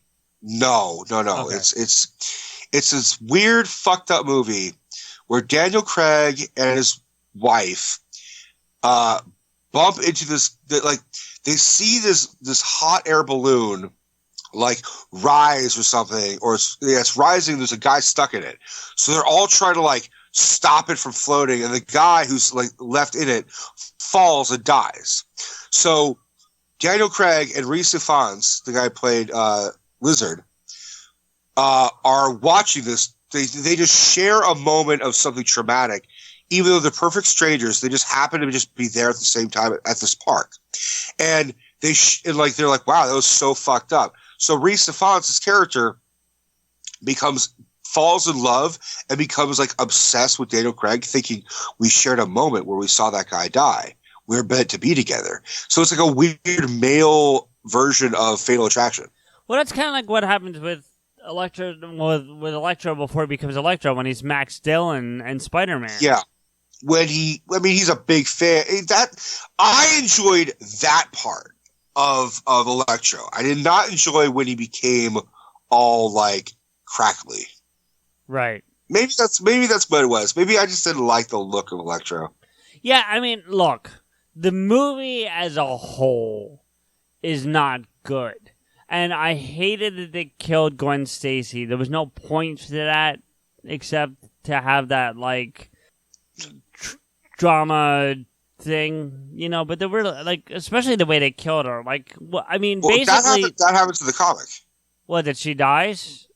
Oh, yeah. No, I know that, but does she die from... Because basically it seemed like she died from breaking her neck from when his web caught her. Yeah, that's what happens. In the comics, what happens... This is when it gets really fucked up. And they talk about this on Comic Book Men at one point. And I know they know they're talking about it, because I was like, that's 100% true. Norman Osborn, like, raped Gwen Stacy and impregnated her. Wow. Okay. And then threw her off a building. And Spider-Man tried to rescue her, and the whole whiplash broke her neck. So then once he realizes that Norman Osborn not only directly contributed to Gwen's death, but also raped her and impregnated her with little fucking goblins. Not real goblins, but little goblin babies. Right. That made Spider-Man, like, out for blood. And, like, it was like a dual issue, like 136 and 137 or something like that, where, like, Spider-Man almost, like, beats Green Goblin within an inch of his life. And only stops because it's like, it's not going to bring her back. I'm a hero. I shouldn't kill you. But, like, fucks him up to the point where, like, one more punch would have killed him. Right. So the fact that Amazing Spider-Man, I mean, I kind of predicted. I'm like, oh man, they're gonna kill off Gwen, because if they're following this, if they're gonna expand this franchise, they're gonna have to have a Mary Jane. Yeah. And they had cast a Mary Jane and put her in that movie, but they cut her out.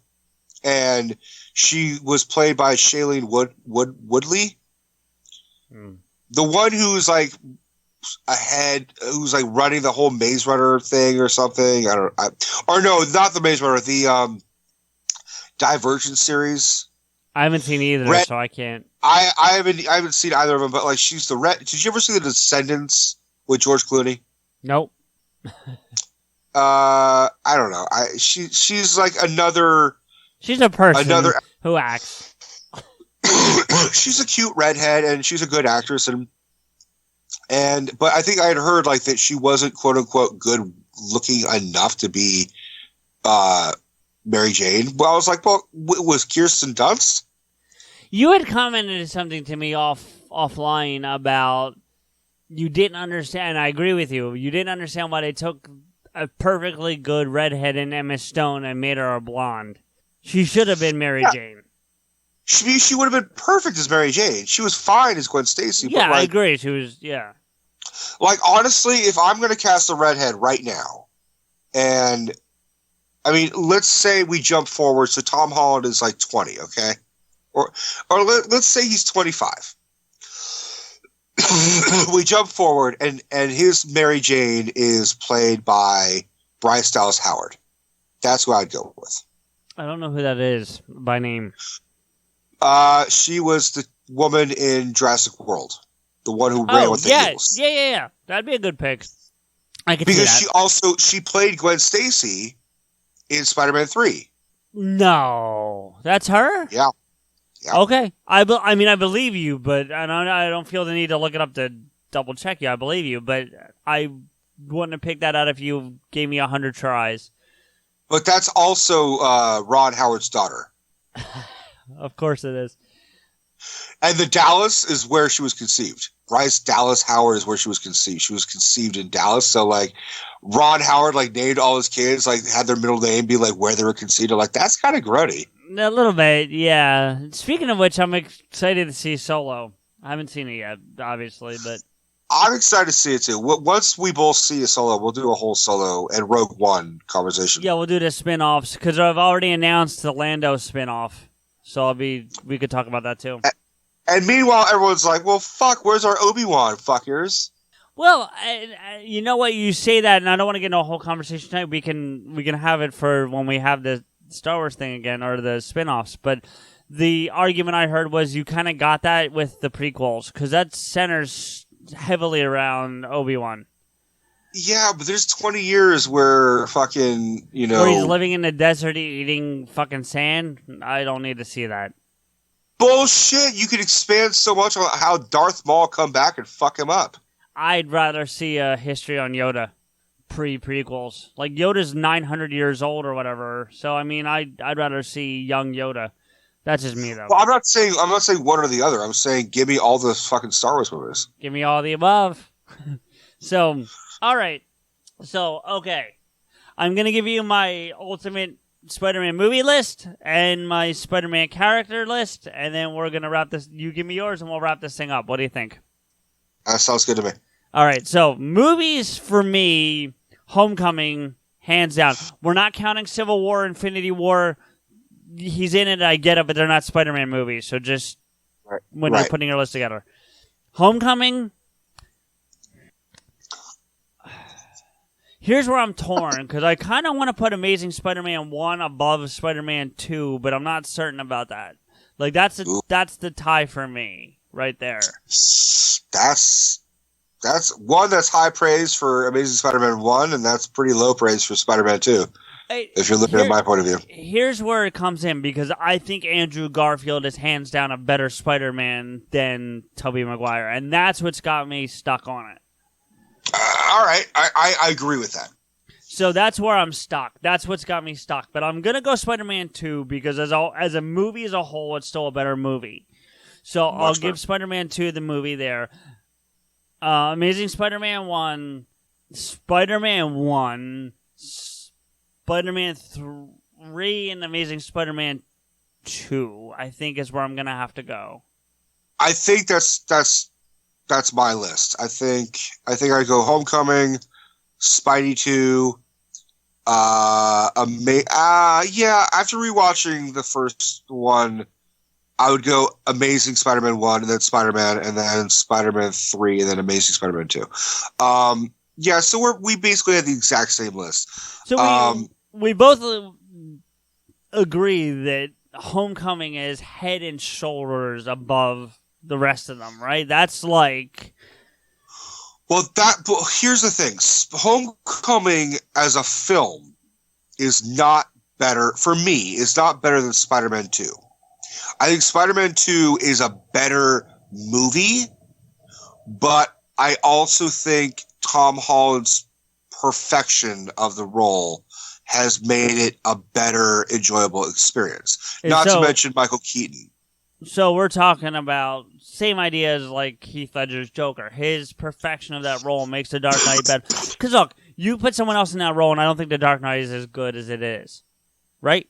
Oh, absolutely not. Okay, so and I don't want to get into a whole thing tonight, but that's the basic boils down to. So let me ask you this, because you're the one that works in the movie store. You're the Randall of our group.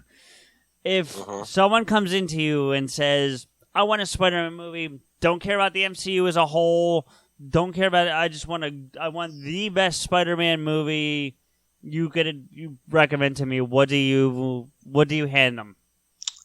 If they said, I don't care about the MCU, then I would give them Spider-Man 2. Well, when I say I don't care about the MCU, they don't care about that whole arc. They don't care about this 10 years. They don't care about the Infinity. They just want a Spider-Man movie. The best Spider-Man movie we can watch. I would say Homecoming. You would still give Homecoming over 2? Okay. I would say it's a tie for Homecoming and Spider-Man 2. And they'd be like, why not Spider-Man 1? And I'd be like, well, because Spider-Man 1 is a great origin movie. It's really one of the better superhero origin movies. I can agree with that. And Willem Dafoe is fantastic as the Green Goblin. But I also think it's very clunky. Yeah. I also think James Franco was kind of a waste in that first movie. Yeah, can agree. I think what I like Spider-Man 2 more about is the fact that he loses his powers at one point. And he decides, am I Peter Parker or am I Spider-Man? Not to mention Alfred Molina as Dr. Octopus is a fucking amazing villain. Oh, yeah. But only because of Alfred Molina. Yes, agreed. But that's, to me, I don't know about equivalent, but it's in the same conversation as Heath Ledger versus the Joker. Like, it was the perfect casting for that role. Absolutely. Okay. And made him look intense and made him look terrifying. Because if you look at Dr. Octopus on paper, he's just like a fucking fat guy with a bowl cut and arms. And it's like, it's not even But that he still has intense. that intense look, even in the comics. So, to your point, I think Alfred Molina was the right choice. Yeah, I agree with that. But that's why I said Michael Keaton. Michael Keaton took Vulture and made him took him from being an old man in a bird, like a big bird costume, to like a fucking scary, like that scene alone where he realizes Peter is Spider-Man while he's driving him and his daughter to their homecoming dance. Yep. And he's sitting in that traffic light and that green light splashes over his face and it's like, ding, I got it. And he just like, you see him connect the dots and he says, good old Spider-Man. Yeah, I also like this speech at the end. Well, not the end, but like when the daughter, in his warehouse. No. In the car still. What's her name? The daughter. What's her name? Lisa? No.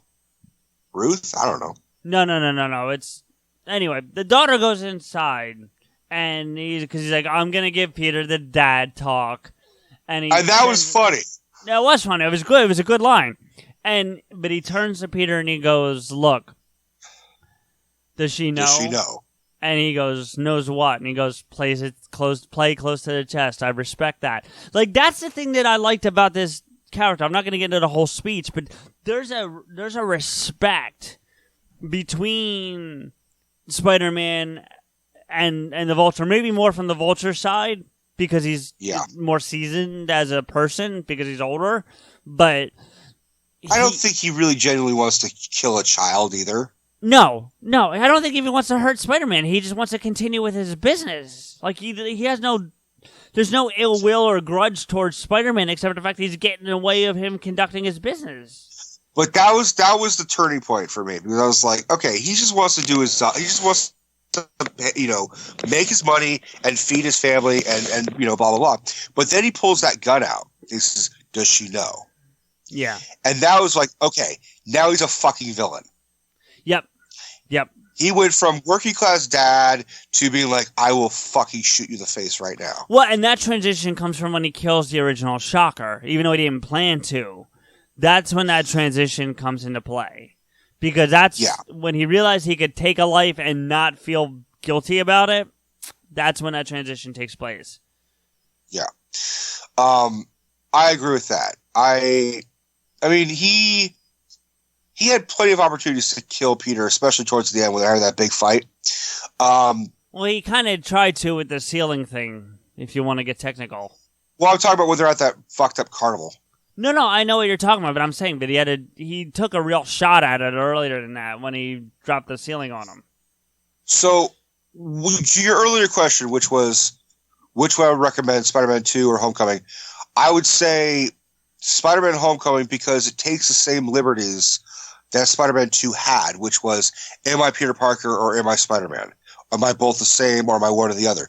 And they show that very heavily when he has that building on top of him and he's looking in the water and he sees his mask and half his face. I do believe that Spider-Man 2 is the better film, but if you just want straight up awesome Spider-Man as a character development movie, Spider-Man Homecoming 100%. I can't agree with you. I think Homecoming's a better film.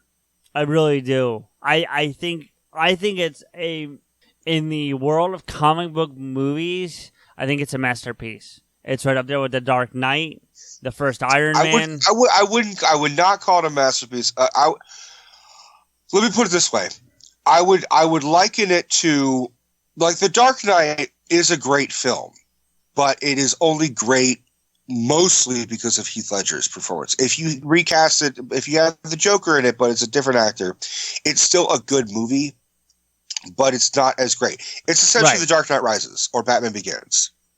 Well, Batman Begins, honestly, is my favorite of the three. I actually like it better than Dark Knight, but I recognize how good The Dark Knight is, and I love the movie, but I actually like Batman Begins slightly better. I can agree with that as well. So, having Spider-Man, I also think, I don't think it's a superior film. I think it's a more entertaining film. But I don't think entertainment means better. I think... Look, Rico, there's going to be times where we just agree to disagree, and this might be one of them, but I think it's a superior film. But we've agreed on everything else, so that's all it is. It's just one little thing. Yeah, and like we talked about it earlier when we were talking about characters, just because I like one doesn't like something better than you do doesn't mean you're wrong. I don't think you're necessarily wrong for your opinion. But yeah, so Homecoming is the end all and be all. That is my Spider-Man. Very much like, and again, I'm not trying to start a new conversation, but very much like for me, Christian Bale is my Batman, and I'm old enough to have seen Keaton's movie when it came out, but to me, Christian Bale is Batman. And that's where you and I will disagree with, because I think Keaton will always be my Batman, but the closest adaptation to the Batman I've always wanted is Ben Affleck. I could see that, and I can see the argument for that, and that's one we'll have another day. But yeah, because honestly, I think I'd have a rock solid argument if it wasn't for The Dark Knight Rises. I would. I'd have a solid argument. That movie put a huge chink in the armor, no pun intended, but it did, and we'll talk about that on another episode. But so I think I'm trying to find a way to wrap this thing up, and I'm having trouble doing it. So I think we just need to stop. Let me wrap it up. So yeah, go ahead. what did you guys think of our episode? Did you agree with our interpretations of and our rankings of the Spider films? And the men. I think we need to just stop here, and you guys, as our audience, let us know what you think. Do you agree with our choices for Spider-Man movies and Spider-Men? Which is the best? Which is the worst? Movies, men, actors, actresses. Did you like that Mary Jane isn't Mary Jane in Homecoming? Hey, we didn't even talk about that, but you tell us. All those things. I want to know these things. Bring them on. Rico wants to know these things.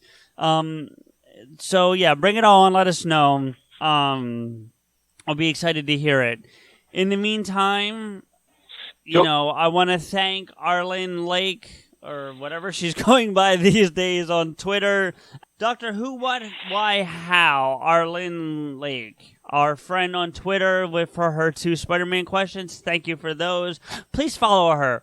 However, I will give you a disclaimer. She's a great follow, but be prepared for your notifications to blow the fuck up. So if you're okay with that, follow her, because she really is a good follow. A lot of insightful things about writing, especially if you're a writer or a creative in general. She's got a lot of things to say that are useful. That's fine too. We can handle the Twitter. But she's got some good things to say on Twitter too, so please feel free to follow her if you want to. Until then, we'll talk to y'all soon. Peace. With great power comes no responsibility. Hey everybody, CJ here with a few thank yous, and I'll let you know how you can get in touch with and follow the show and us. Go to iTunes, Stitcher, and Google Play Music to listen to, subscribe, rate, and comment on the show, or Listen Notes podcast search engine at www.listennotes.com. Go there, type in PodAskew, all one word, and you can stream us right there.